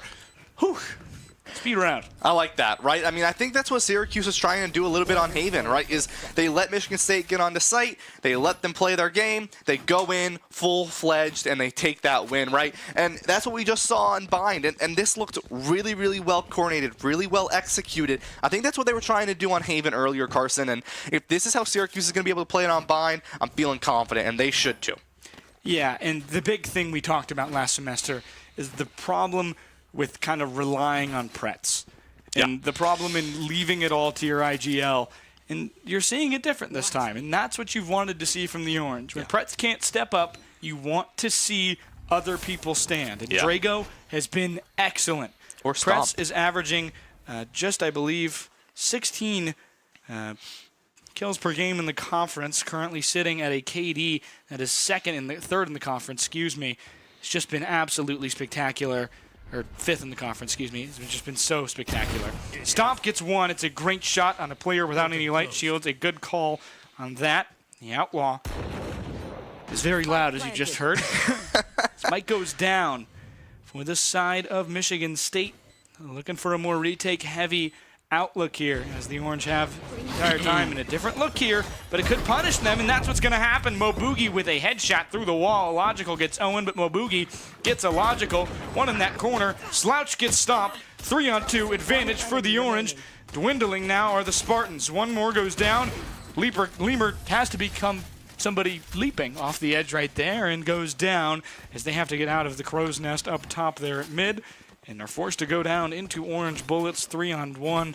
Just the wrong place, wrong time. And the Orange have a 10-4 lead as we get a replay of Monster back into the actual game. Excuse me. Yeah, I mean, this is what you want to see from Syracuse, right? You win that pistol round, you win that second round. Now, you're looking into this even gun battle from both teams here, and that is something you want to be aware of, right? Because this is where last round, right, or last half, Michigan State was able to win this round. They were able to win that bye round, and now we're going to see that again, right? If Syracuse can win this, they will be in a phenomenal position for the rest of this map here and keep themselves in a good position going into a map 3, but Syracuse right now focusing on the next 3 rounds. Implications-wise, this could have more of an impact than match point, just about, because match point actually ends the game, and I don't know if there's something more consequential than that. Either way, 10-4 lead for the Orange. 11-4 would essentially force basically Thrifty for the last 2 of the 3 rounds if the Orange were to win out here at this point. A minute remains. Spartans are being conservative after aggression here. Tempered aggression has led to basically all A, and the shot is missed. Back once more. Chaos ensuing on that A site. Illogical able to get 1 in the form of Owen. Syracuse not buying guns just yet because they haven't all gone down. Stomp going to get rid of 1. Pretz another. Illogical and Kirisuda with the gun advantage to get rid of Pretz and Drago as well, though. Still an ability for the Orange to win this round, as it's a 2-on-3. Spike never went down on B site, or A site, excuse me, is now headed on a caravan to B. Yeah, and with this, Illogical gets the plant down. 2-on-3. Syracuse has the initiator on their side, so they have a little bit of recon to play with here. Lemur, still that major killing factor alive for Michigan State. You don't want to give them any value. Lemur finds both and shuts it down. Value. Value added. 2-for-1 deal. Call that a BOGO deal. And there you go, Syracuse losing that first round. What? I take that deal. Yeah, anyone should take a BOGO deal. Syracuse. They took 2 rounds, they lost 1. That's a 2-for-1. Not terrible, right? Not terrible in terms of basic economics there. Syracuse, right? You have some guns, right? And specifically, Stomp has the operator, right? So Michigan State, excuse me, is in this position where they have to win this round to not be on a thrifty for that match point. And so this is a very vital, very crucial round for Syracuse, as both of these teams are in a sort of risk for money momentum switching for the other team. And with this now, Syracuse, a little bit of an aggressive hold here on this left side of B, and I'm curious to see if anyone's going to peek into them. It doesn't look like it. Pretz finds one as I say that. Pretz says, how about I just draw first blood? How about I just, yeah, I think I'm going to go win now. And that's what Pretz did on that one peek. Talking about how much this team has helped Pretz out, finally.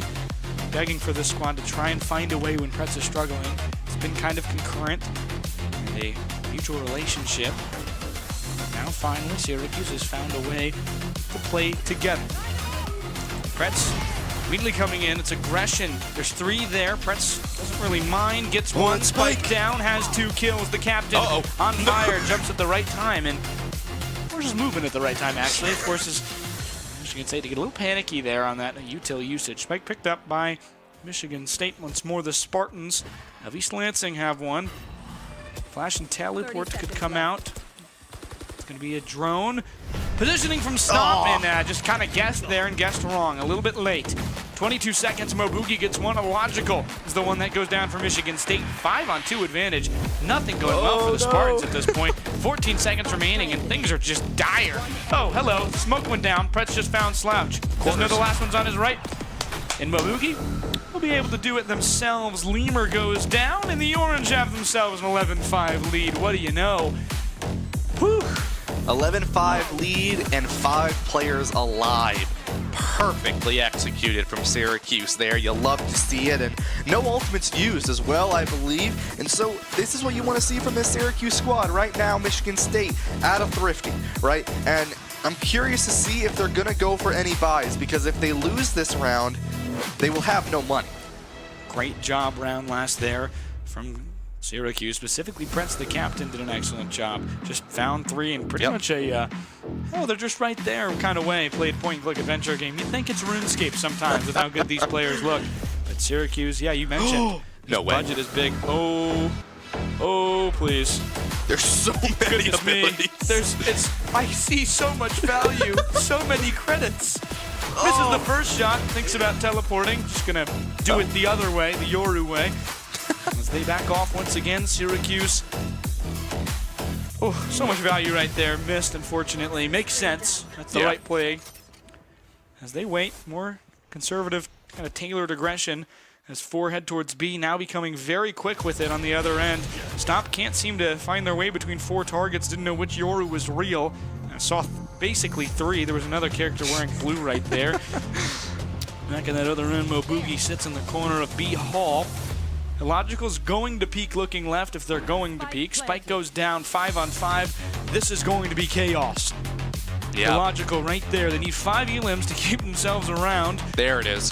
Here comes that ult. But Kirasudo gets Pretz. It's a big start. A lot of momentum and ability to breach in. Just lost. Aaron gets rid of Owen. They got to face their fears right now. And let me tell you, Michigan State, they've got one right now. Lemur sitting long. Stomp has to get into it, but Illogical is down on that other site. They can't get rid of Illogical with the classic before before one goes down. Mobugi was the one that gets rid of them. And Syracuse, right play here, down 2-4. Gonna opt to save in a close spot. Essentially, try and force Michigan State into a bit of a guillotine here in terms of credits. They move off because they want to try and find a way through CT, but they won't. Good play by Michigan State, and 2 for the Orange survive, and that's very good. The op stays around in the Orange. It's not the op they started with, it's the op that we finish with, I guess, because they did pick up and off the one player who went down. Yeah, and that's good to see, right? Syracuse has some money here to work with because of those saves. 2 players not going down, the operator as well not going down. And that's what you want to see from this Syracuse squad. You want to see them win that. And at the end of the day, right, both of the Fade Ultimates went in. Neither one was able to find the sort of game-winning, or the round-winning, I should say, value. With this, though, Syracuse has a little bit of extra recon with that Yoru Dimensional Drift that they can choose to use. Obviously, Lemur has been very aggressive with their Dimensional Drift, very much so, sort of running it into the Syracuse squad. On the side of Syracuse, though, we haven't seen that aggression with this ultimate yet, and I'm curious if that's something that might change as Stomp finds one onto Lemur, and that is an incredible pick. Look at Stomp. Stomp's going to see a bunch right here. Heron goes down. Drago gets rid of Illogical. 4 in a row for the Orange. Kirisudo goes down. 5-on-1 advantage. Spike's there, and literally everyone is surrounding them. They don't know where it is. They find it. No Flawless, but the Orange win that round anyway. As you heard Ryan panicking because literally nobody knew where they were, and they were right in the middle. Everybody looking out. They didn't think that they were going to be in. Whew, that op was very helpful there. It's not about the destination, it's about the ops you made along the way. That sounds bad. Yeah. The operators? No. It's okay. Yeah, they're gonna get fired tonight. I mean, you know, it's that or exploding trees. And so Syracuse, though, with that round, really, really good for them. I mean, Michigan State has to win 6 in a row just to bring us into overtime here. Blind goes in, and Heron is able to find Stomp. I really don't know how I missed that. Sorry to interrupt you. I was so enamored by that. I really thought that was it. Anyway. Didn't hit it there. Mobuki able to get one, but Slouch able to get one more back, and advantage goes to the Spartans for the first time in what feels like quite a while on this bind map. Pretz kind of stuck in a corner. Heron did great on the util usage. Pretz forced to just sit and wait. Now 2-on-4 Orange on match point. There's no real reason for them to save at this point. They have the ability to full buy no matter what happens here. I don't mind this. I don't either. I don't mind this flank. I think this is the anything is possible flank. Heron watching long. Drago's not able to see it because of the angle they were at. Oh. Good usage there. To both every player on the other side is about lower enough health for them to get, but Drago, the freshman, has been red hot despite the cold, but just can't do it in time. They go down. Michigan State draws within 5, their shortest lead since right after halftime. Yeah. When the Orange went up 9-4. Yes, 9-4. As they close in. It's going back and forth, and unfortunately down 5, your tennis match will end at 13. Yeah, I mean, with this, I'm looking at the ultimates here, right? You still have that Dimensional Drift, Stomp. I don't know if Stomp ended up buying the operator here again, or if they went with something a little bit lesser here. A little shout out to our Rocket League player, by the way. Just audibly, like, I don't know if I picked up audibly gasped. Oh! Still alive. Stomp has had some of the most unfortunate timings today, and there was one. You can check that off. Check it off your bingo card for the 2026 Valorant team. B exit. Bye, Pretz. they float away, and again, the timing poor. Lemur peaks right after Pretz leaves. Kirisudo and Lemur get one. Mobugi gets rid of Kirisudo, though, and the Orange are still in this in every way, shape, and form. Blinded. Can't do much there. Drago goes down. Unfortunately, Rock at a hard place between Owen gonna creep forward. The Orange, I think, will be on a force or a save if they lose this round. Yeah. Or at 50. I mean, here's the thing with Syracuse, right? Is right now, if you're not going to win the round, you got to get these kills. You got to put Michigan State in a rough spot. You don't want to start giving them this momentum for free. Mabugi is in a rough spot, having to force into a peek out of a smoke here. You're depending on their aggression, and they're giving it to you, and that's what's going to help right there. There's 2 for the Orange. Wait a minute! Is that enough time? It's a yes, it is. It's a 1v1. We'll go back on the other end. Slouch revives. Mabugi should, if Mabugi backs off partially here, they're on a timer, so Mabugi, they get some distance, they get inside that crate, it forces them to push forward, but unfortunately, hindsight is 2020. Orange lead now 4 as they, pretty, I think, financially okay situation. Somebody has an operator. Actually, nobody's doing well. I apologize. That was Lehman I was looking at. And yeah, and that's what I was talking about, right? Okay. We've got 3 Buckies. Wait, the Mobucky. We haven't seen it yet. It's gone. It just disappeared as soon as you said it. Man. Oh wait, no, I think he's just making sure. I want the Mobucky so badly. They retired it. It's over, man. I guess, man. I guess. But 3 ultimates for Syracuse. You've got some things to play with here. I'm hoping they start doing that because right now, Michigan State, they've been taking that advantage more so than Syracuse has. I'm not going to use them here. I'm going to be honest. I have 3 rounds to give. I have 4 rounds to give until we go into overtime. Oh. Hey, what a shot! Brett's first try gets rid of Slouch as Drago gets a logical on the other end. And again, that's a great start. Now I would start using the ultimates because you have an advantage and you've got some guns for your squad. I don't know why I said that like it was Fortnite. Your team. Mobuki gets rid of Kirisudo, and Michigan State has played this all wrong. Just kind of letting Syracuse walk at them and have just now essentially there's 2 remaining. It's kind of up to Lemur here right now. Honestly, I wouldn't mind seeing a Viper ult on a point. Secure one site, force Michigan State to be uncomfortable more than they already are, and force them into A site here. I wouldn't mind a Viper ult early. I'm Owen, I'm hitting X right now. I'm orbital striking right where the usual plant is on A or some part of A. Because at this point, you're pretty certain they've rotated or they're going to rotate. You have enough util and ults around the other sites. I like this. You feel okay? I like it. I like it. Hits 1. There's Press. Spikes down. Lemur low. Game, set, match. And we're going to game 3 on split. Absolutely. 13-8 Orange win by 5. The same score. That I believe. Nope, Orange lost by 6 last time. Orange win by 5. It's going to be a bit of a revival here. We'll head to game 3. Exactly what you were hoping for if you are an Orange fan. A great bind play. They know, they've been saying, everybody's been telling you that they're so good. But that's the big thing. Look at Lemur's stats. By the way, Lemur went 35 and 15 last game. That is a substantial drop in combat score, KDA, everything along it. And Mobuki looked up to par. I mean, look at that. That's such a good job. And you want to see your team. You want to see your team above the entire other team. You want them to only have one player, and that's exactly what the Orange did. They forced Lemur to make all of the plays, and eventually you're going to run out of bullets. What a good job from this Orange squad. You love to see it. Cannot stress enough how big of a win that is, especially against the number 3 seed in the conference out of 9 teams. It's a good feeling. Can't lie to you. They froze like bark and went. Anyways, I'm sorry. It's gonna be stuck in my head for the next couple weeks. It's a really neat thing. It is cool. I never knew that. I mean, I'm a yeehaw down in Georgia type of guy, so we don't have frozen trees. We have hurricanes, so a little different. But I mean, that's what you want to see from Syracuse, right? And that's sort of, it shows you where they can get to eventually, right? That's a team that understands bind, they have set plays, and they win dominantly against the 3rd ranked seed in this conference. Wait for them to start getting these set plays on the other maps in the game. You are an older team full of upperclassmen facing a team that literally has no upperclassmen. They want to find a way to outlast this other team who's younger, just not as experienced as Syracuse. We'll find a way. Maybe. They won't.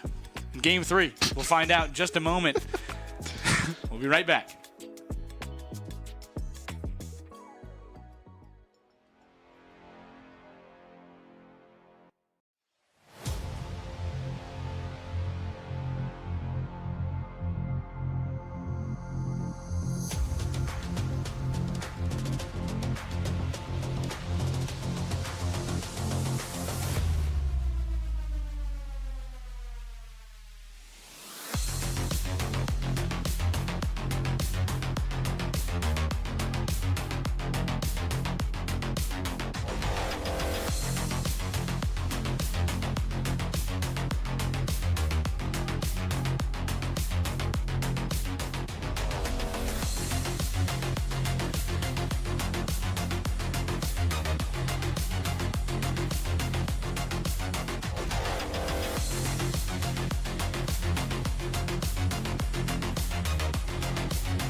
Welcome back to Upstate New York. Our trees Still are intact up here for now. For now. Talked a little bit about it earlier, but Syracuse squad, if you weren't here and you're just tuning in, which I don't know, I have been tuning in, been a great game so far. Syracuse just tied up with the number 3 squad in the conference, essentially. We're jumping right into bind here. Again? Nah, they're going to go split. I think they accidentally clicked the wrong map, so no worries there. It happens. We've been here for a couple hours. You saw what I saw. I'd be a little confused. You'd be like, that's actually the map we just played. Anyway, Syracuse evens it up against the number 3 team in the conference. An interesting story. Syracuse, 3 upperclassmen. It's 3 freshmen, 3 seniors, 2 freshmen. Doing great. Apologies. Syracuse doing an excellent job right now on the defensive side after they really struggled in the first half with an immediate 6-0 run. But since this team has looked like a competitor against a big team in this conference, this is a bigger fish right now that they're going against. They need to find a way to win this game 3 to really show the conference that they are a good enough team to compete for a medal spot in Las Vegas in April. And this is how you do it. We're going to start here, see what they can get done, but this Syracuse team needs to win this game at all costs. It would be such a good tone setter for a team that has struggled so much this season, not being able to find the kind of right team comps, not being able to find what you want. We'll see what they can do, but this is going to be a big one, folks. Game 3, the Spartans are looking to avoid a Trojan horse in the orange. Yeah, I mean, this really is a big one for Syracuse, right? I mean, Michigan State is kind of like the grouper when you're deep sea fishing. I mean, this is going to be the one that you want to get, and it's going to set you up for the rest of your life trying to sort of get those bigger fish, right? You have Boise, that Barracuda, and then you've got the Blue Marlin, right? You've got that final team, Ohio State, sitting up there nice and pretty, and you've got to spend hours and hours deep sea fishing being able to catch that, and that's where they want to get to, right? Ohio State and Boise both middle to the end of this season here, so Syracuse has some time, and this really is a big playmaker for them, right? Do you have the ability to take on the Blue Marlin, to take on the Barracuda? Because this is where you have to start, right? You have to start somewhere, and this is a great place for Syracuse to start, to really explode, to really show that they can be at the level to take on these bigger fish. And right now we've seen that from Syracuse. You have a beautiful performance on Bind. You had a little bit of a rough start on Haven, but you had some signs of life, and now you get into Split, a map that every team knows, that's been in the game for a very long time. And some coaches not a big fan because it kind of just turns into an all-out brawl.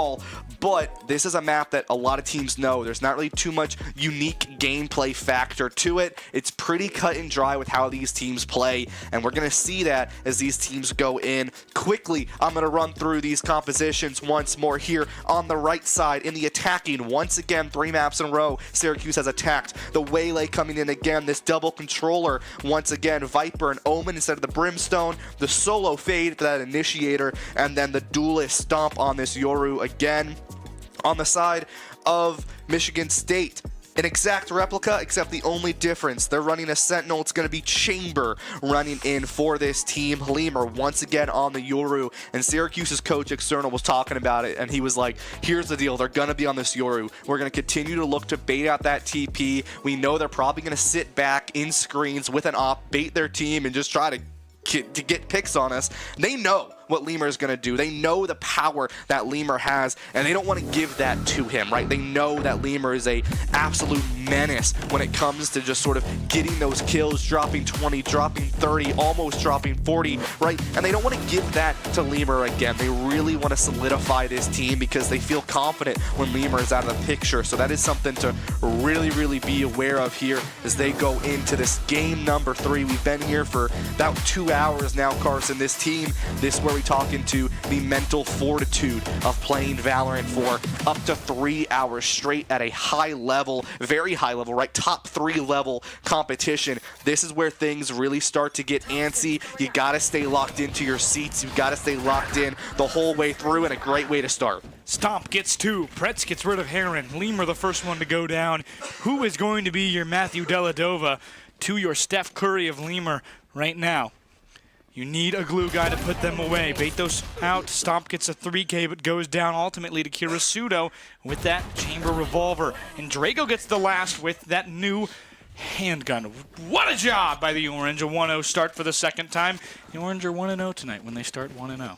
Yeah. It's like, I like the way you put. They're 1-0 this season when they start 1-0. It's the old coach's mantra, isn't it? Start 1-0 every week. I guess for this it'll be every round. Syracuse does a great job. Stomp kicks off the first blood there and goes for 3 eventually. Syracuse cleans up very well. Drago finishes off. That freshman has been red hot. Yep. Despite it being ice cold outside. Doesn't temper him whatsoever. Been a very good job, and you love to see it from the Syracuse squad. They'll jump into it, get aggressive here. Pretz with a Bucky. Different looks, fun looks. It's the big thing you're going to see from the Syracuse squad, I believe, on this side. Pretz hindered, back once more. Good teleport out as Owen is kind of outplayed by just movement there. Logical goes to the other end. There's 2 waiting in elevator shafts. Stomp goes and gets 1. Somehow Stomp lives that experience and then goes down through a box. But Mobuki gets rid of Heron anyway, and it's a 2-1 advantage for the Orange in that one situation as Lemur. We'll talk about it all day. When you got a player like Lemur, no rounds really put away with an advantage. That just went from 3-on-3 to 1-on-3, despite Lemur having literally oozlets of health. Yep. Lemur goes down despite with no health and nearly 2, or nearly 3, excuse me. Owen needed 1 more, had enough health to deal with it, but unfortunately not enough bullets. They go down, Orange tied 1-1, and it'll be interesting to go back and forth on this map because this one is a lot like Bind. Yeah, I mean, it really is, and especially when you're all fighting in that mid area, it's just, that's when things get messy, right? Because everyone, it's pretty quick to get there in mid, it's pretty quick to sort of engage, smokes go down, bullets start flying, abilities start hitting the ground, and it gets messy, right? It gets messy, it gets fast, and it starts to not look like Valorant. It starts to look like other FPS games out there because of how crazy and chaotic it can get, and that is something to be aware of on both sides. 2 on mid, it's going to all be about who controls this tiny section of the map. So crucial as Kirisudo bought that round and Drago goes down. Stomp not looking to get what he was served at the restaurant down mid, or down A, excuse me. I don't mind this from Syracuse either, right? I mean, round 1 was really aggressive. They got into A site, they secured those kills, and now they're tempering that back a little bit, right? We saw that very frequently on Haven on Michigan State's attacking side. Good smoke from their Omen. Spartans. They go back once more. Slouch has to back off. There's 2 up top. Nobody holding the area that Pretz is walking in, and Lemur sees him. Has a Vandal round 3. Oh my gosh. Pretz goes down, but does some good damage. Slouch gets Mobugi, and the Vandal is down, but Slouch unfortunately is just on fire right now, and it's a hat trick right there. Nobody gonna grab the Vandal. Yes, they will. As again, back in the hands of Syracuse, and that's a tough one there because now you can't buy again. You force bought that second round. You're not going to have everybody buy, I believe. Yes, you'll miss. No, Pretz has full money. Never mind. You're going to force here, and if you lose this round, then you're going to be in a very sticky situation. The Orange are essentially in round 3 with a must-win. That is not where you want to be, and that's exactly where Michigan State wants to find themselves. Yeah, that's what I was talking about, right? I mean, you saw some of the players from Syracuse not hitting those shots that we were seeing earlier tonight, and that's where it comes down to just staying controlled, staying locked in the whole way through the night. It gets exhausting, Carson. I mean, it is holding those pixel angles. It is hard to do. Pretz gets out alive without taking any damage. Very good from him. Heron finds 2, though. Dimensional Drift helps them out a ton, but not enough. Stomp's able to get 1, 2, maybe no. Goes down. Heron has a 3K. Illogical gets 1 more, and it's just a bad situation. Tried to get Spike, stick a foot out, but with the other damage coming from Decay right there, went down. Syracuse now no longer in a buy situation, have now fallen to a save. Yeah, I mean, Syracuse now with this, you're on that save round, you're down 2 rounds. It's not pretty if you're Syracuse, right? And I think right now there still isn't much of a sort of team play that you want to do, right? We see Syracuse get on site, and it kind of feels like they sort of freak out a little bit, right? They don't really know what they want to do. They try to find a pick early on, and Michigan State is sort of just sitting there like, go ahead, we're gonna wait, right? And we're gonna just sort of shoot at you when you do one of those peaks that maybe aren't the best thing to do. And we've seen that a couple times now with this Syracuse squad, and it can get messy if you aren't careful. Illogical just with a great peek there, expecting where Pretz is, knows that's going to be the only spot they'll see someone, and fires accordingly. Mid-mail, they know Lemur's there. Lemur sticks his shoulder out, has an operator round 5. That's the kind of player they're dealing with. Teleports out, Syracuse knows that they're likely not there anymore. They feel a little bit more comfortable pushing up. Lemur watching that right side. Whoever goes first likely won't live too long. It'll be up to the last two. Whoever can go. Not many mistakes from that side of Michigan State. Toxins low for Drago. They lose some util here on this other end as Mobugi slowly creeps through vents. As we see so many through in this ventilator shaft.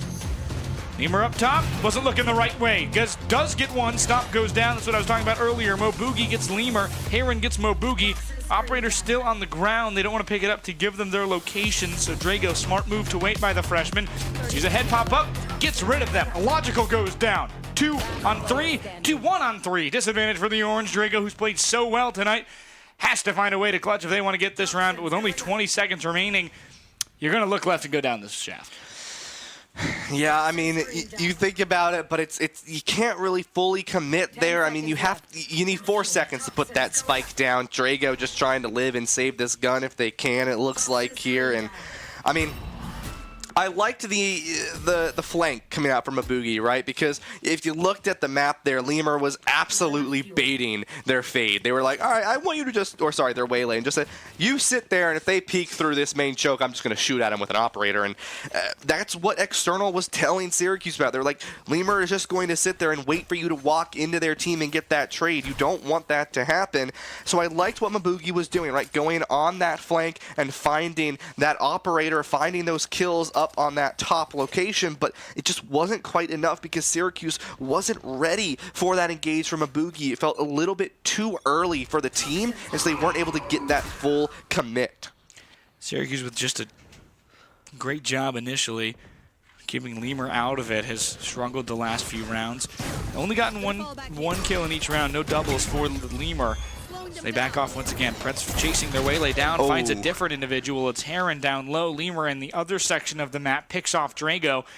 This is not a start that they were hoping for. They were worried that this map was going to be a bit of a difficult one, and it's turning out that way. But how do the Orange do under pressure? Again, game 3 against an opponent you know isn't better than you. You don't think they're better than you. You think you're the better team. Can you step up and hit a shot when you need to? Owen backs off once more, throws a smoke off. The second time. Basically locks off. Here comes the ult from Syracuse. Trying to face their fear, doesn't see the one on the left, and Owen goes down. But Stomp gets one more, goes down in the process. Illogical there. Sees 1, sees 2. Communication not proper. Stomp not able to tell Mobugi there's another one down on that other, up on that other side. And nobody looks the way of their individual who eliminated them, and that's tough for the Orange. A lot of angles on this map. You got to check all of them, and they just have not. Have to check the boxes to win the game. They haven't been checking the boxes, and they'll take a moment to just talk it over.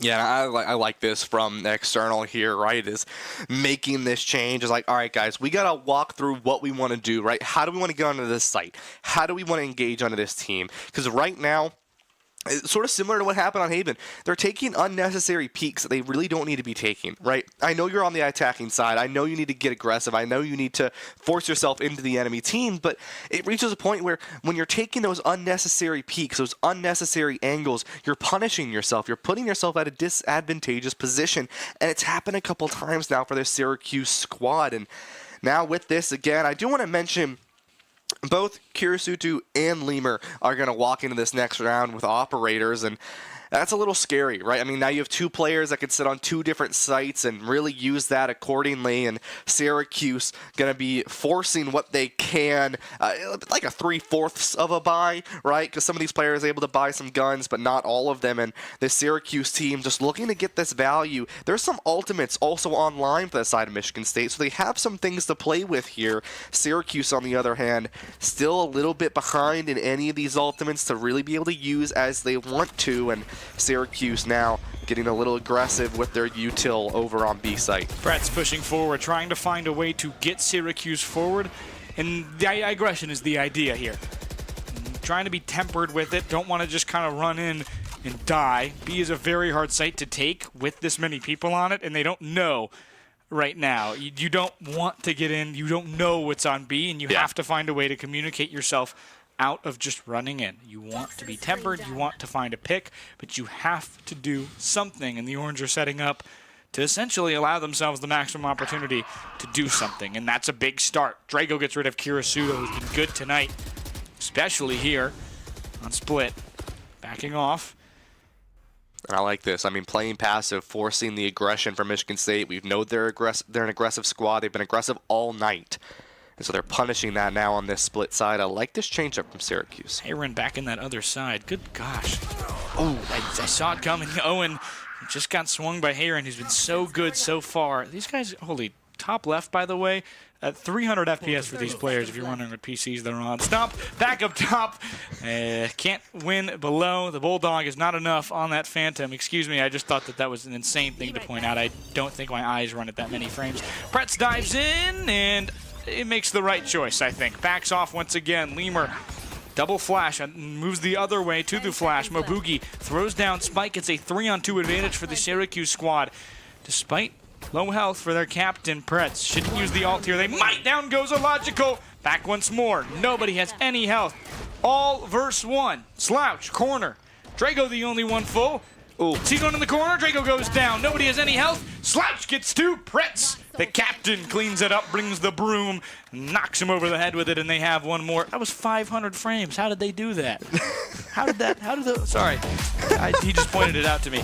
A great round by Syracuse. Mobugi gets 1. Pushing forward. Drago goes down up top. Slouch gets 2, but they work as a team. Collectivism in the offensive zone. You need to do it, and they're doing it here. They have to find a way to essentially get back to at least a 7-5 deficit to really have a chance on this defensive side to really take control of this game. Obviously, this is a defensive-sided map. There are so many angles to play. I don't think you need a big expert's look at it to say that it needs to be that way. This map is extremely defended. It can be defended in so many ways that it makes it difficult on the offense. Maybe not technically defender-sided in terms of placement and items, but when you're playing a good team, there's not much you can do. One more there. Pretz gets rid of Heron. Nearly gets rid of another. Teleports very wisely away. Smart. Oh no, they were shooting at Mobugi. And wrong place, wrong time for Pretz. Anyway, back up top. Drago just gets annihilated. Kirisudo has been deadly with the operator and has been resorting to it for a reason. We're talking about how Bind, how the offense has control. The defense has control here. They can set the pace where they want to. They do what they want. They're a little bit more on the offense in the beginning and can be on this other side. Slouch gets 2. They line up together and just don't stand in the right spot. Mobugi, long range, 5 HP, manages somehow to get rid of him. Literally less than... Oh, wow. I was going to say less than double digits health for the entire Syracuse team. Lemur does a run and gun, accidentally hits one, fires a entirely recon-based item for him there and just kills someone. That's very rough. Can't get into situations like that with such low health. And some of it was wrong place, wrong time. Pretz teleported back. Somebody was shooting at Mobugi, hit the box on accident, and headshot Pretz when he teleported back. I will say this. I'm glad that Pretz is starting to get more aggressive with this waylay. That's what worked really well on Bind, and I think that's because of the comfort they have on Bind. On Split, it kind of shows they don't have that comfort, but I like this, right? This aggression from Pretz. They find an early pick. They get some good recon. There's the early pick. That's what you want to see, and is going to decide to sit here. They lose one. This is what you want to see from Pretz, right? Another one goes down.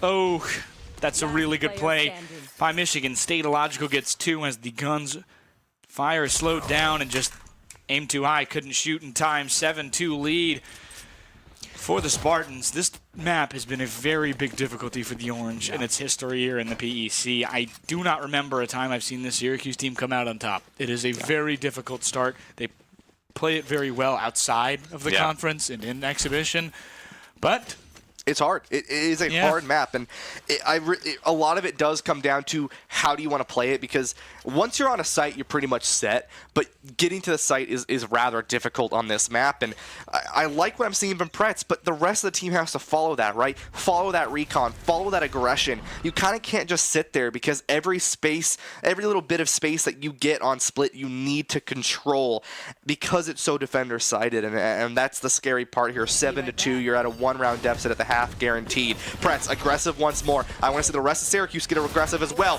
Drago finds one. That's what you want to see. Aaron able to get a trade-off for Michigan State. 4-on-4. Pretz with a top angle. Finally, the Syracuse squad has got some momentum. Lemur been kind of the stopper of that, though. Right place, right time, sitting low. Just has fired 4 shots, has killed 2 players, but can't get rid of Owen.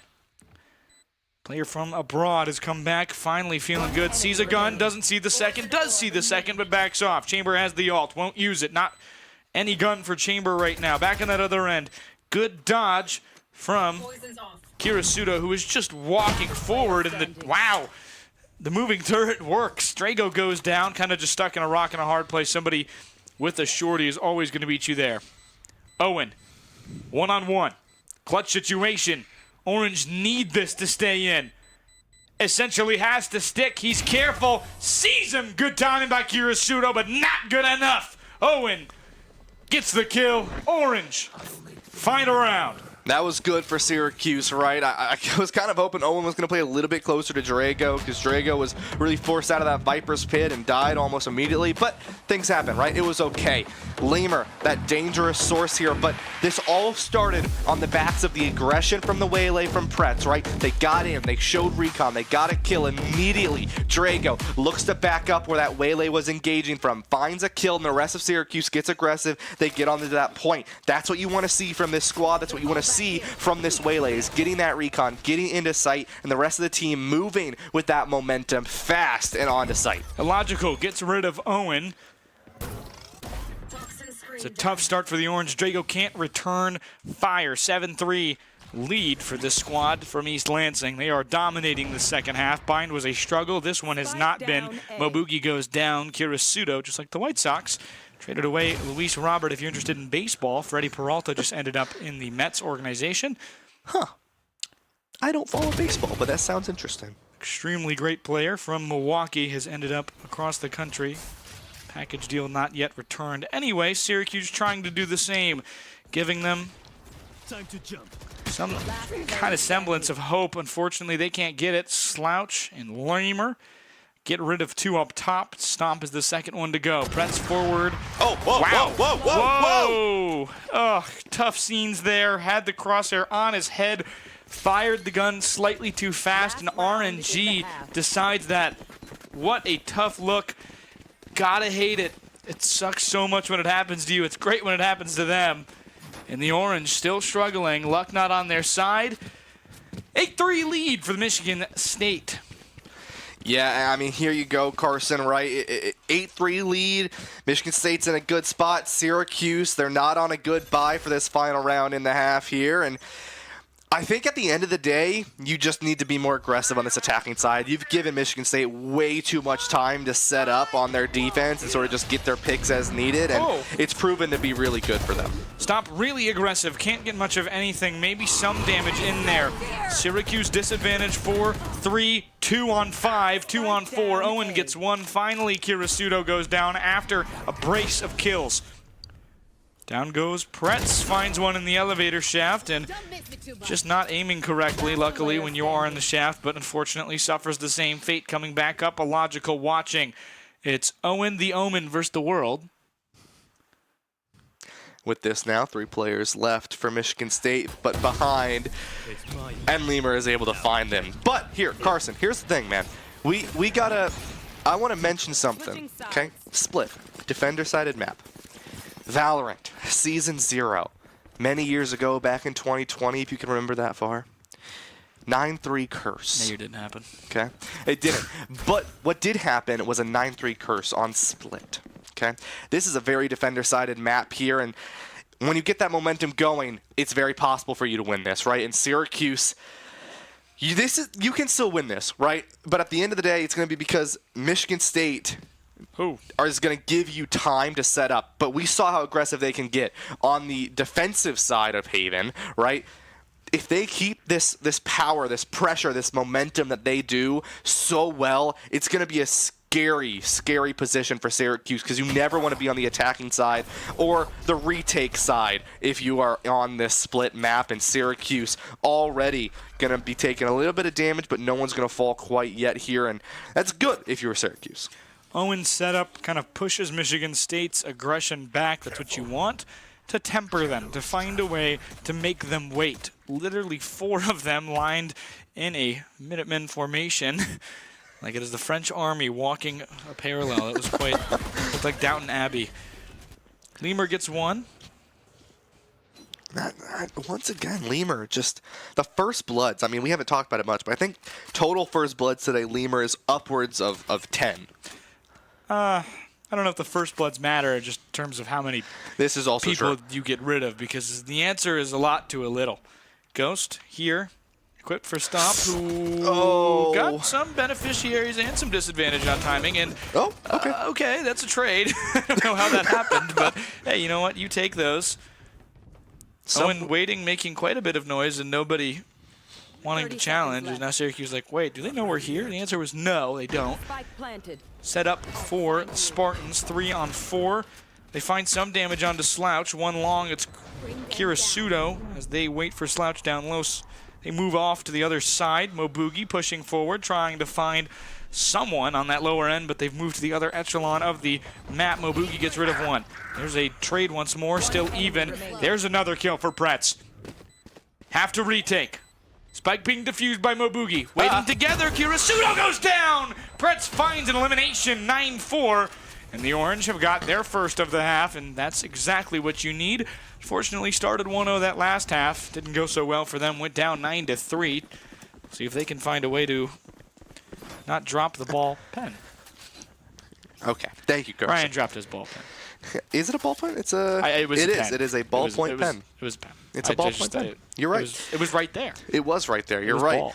And what's right here is a 5-round deficit for Syracuse, but on the defensive side. So, very much still in the capability. I mean, you see how difficult it is to win on this attacking side. Michigan State, they got onto site, they were able to plant it, but Syracuse didn't really give them enough time to set up on that attack, on that post plant, and because of that, Syracuse got some kills, got some advantage. Even though they were down 1 person, they were able to win that round, and that's what you want to see. But you don't want to give yourself early picks to the Michigan State side. Good job by Drago to leave.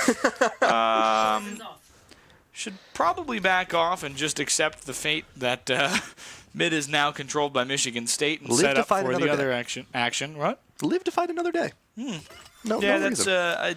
Your bullets don't have much use if you can't fire them. Lemur gets rid of Pretz. Lemur! Mobugi! It's a brace again. 2-4. And Michigan State star right now. I mean, we'll have MVPs at the end of the season, and there's going to be a real conversation you have to have between a few guys, and Lemur is definitely, I don't think, going to win because there is an individual named Hamburger742 who is on fire. If you get the chance to watch Ohio State play, look for the burger. Oh. That's a moment. Does Drago know? I don't know. I think Drago has to know, right? Does Slouch know? Drago didn't know. Okay. Slouch knew. See, we know because we can see it, Carson. I think Drago.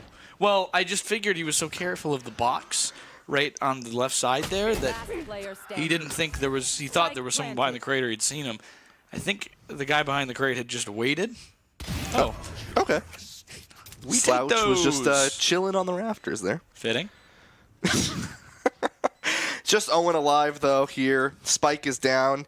You need 7 seconds to defuse it. It's 45 seconds from the plant to the bomb going, or the spike going off, excuse me. And Owen has some smokes to work with here. Lemur is spotted. Ooh. But King Julian always comes out on top, and a kill goes on to Owen. 10-4. It took everything in my power not to do a Mort impression right there very loudly into the mic. Please don't. I hear you 5 times louder in my own head. 10-4 lead for Michigan State. It's up to 6 now as Syracuse trades after that round.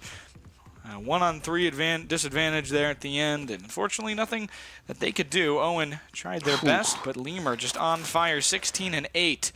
For reference, that was 16-8 was about nowhere near that first game. I think they had 22 at this point. So Lemur's been tempered for that first 5-6 rounds. We've found their footing at around 7 through wherever we are now at 15. Yeah. Slouch gets rid of Pretz. That's a bad start for the Orange.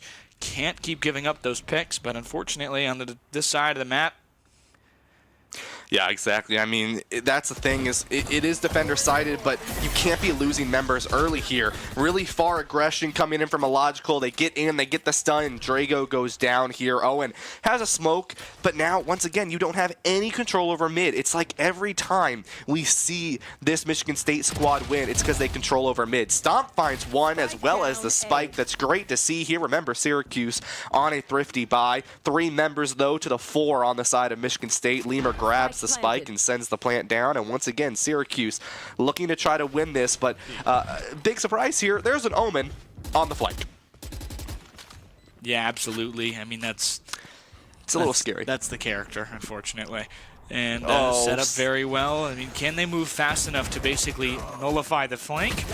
No, they get there right in time, and it's going to be a 1-on-4. Stomp gets one, has 1-on-3, excuse me. Stomp gets one, has to get another to keep this one alive, but Lemur walking gets the headshot. Bad luck for the Orange there, and 11-4. If we were talking about this earlier on Bind, that is essentially the backbreaking round for your financials. Yeah. That's the economy sliding into a recession for the Syracuse side, and the major one at that. Yeah, and you have to make a decision here. I mean, External goes to the timeout, look for one final mental reset on this team and what you want to do to play this. But, I mean, this is what you can do, right? This is your final round, and you have to make a hard choice here. Do you full buy? Do you risk it on this round just to try to give you the win, or do you basically guarantee a round 12 and force yourself to play match point for the next 8 rounds in a row with a bye? And that's what Syracuse, that's what External needs to make up in terms of their mind and what they want to do, because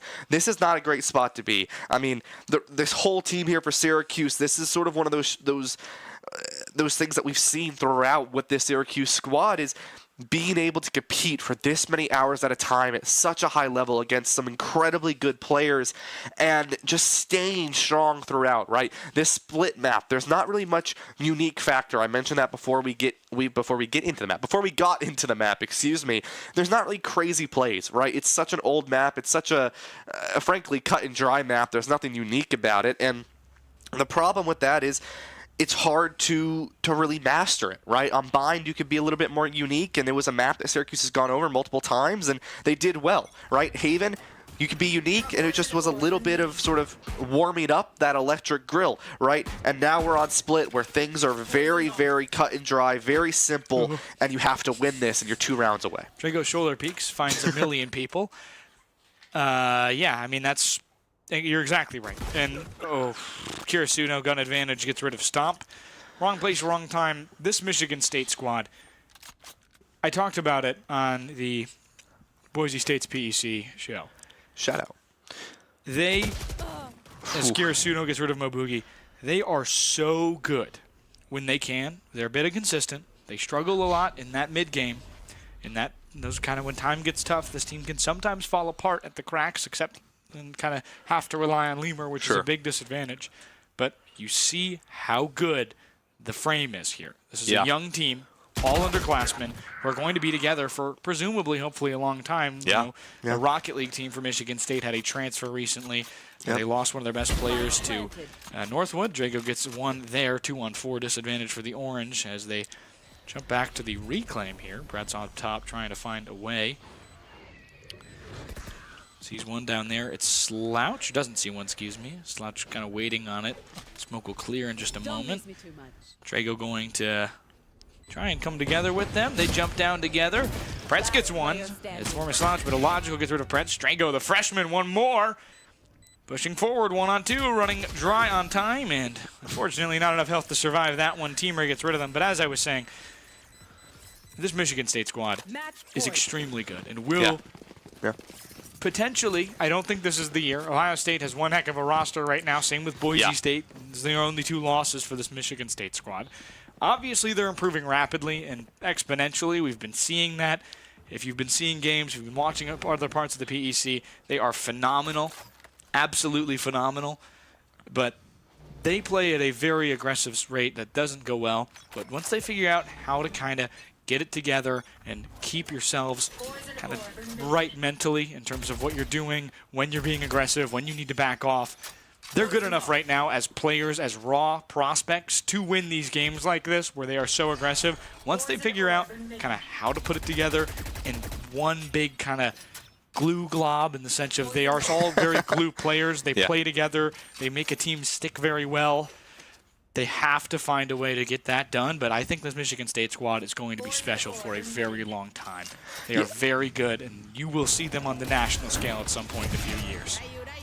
Yeah, exactly. Pretz finds one. Pretz finds a second one. This is good to see, but Lemur behind them somehow, able to find one on to Pretz there. One-person advantage here for Syracuse. Mabugi finds one. Drago traded out by Slouch now. 2-on-3 Syracuse advantage. Spike not down quite yet here, and I mean, Carson, this is what you were talking about, right? This sort of glue of a team, tree sap that turns into an explosion when they are ready for the time. Slouch finds another one. It's 2-on-2 here. Both Omens at 0 HP, both Yorus at almost max HP here.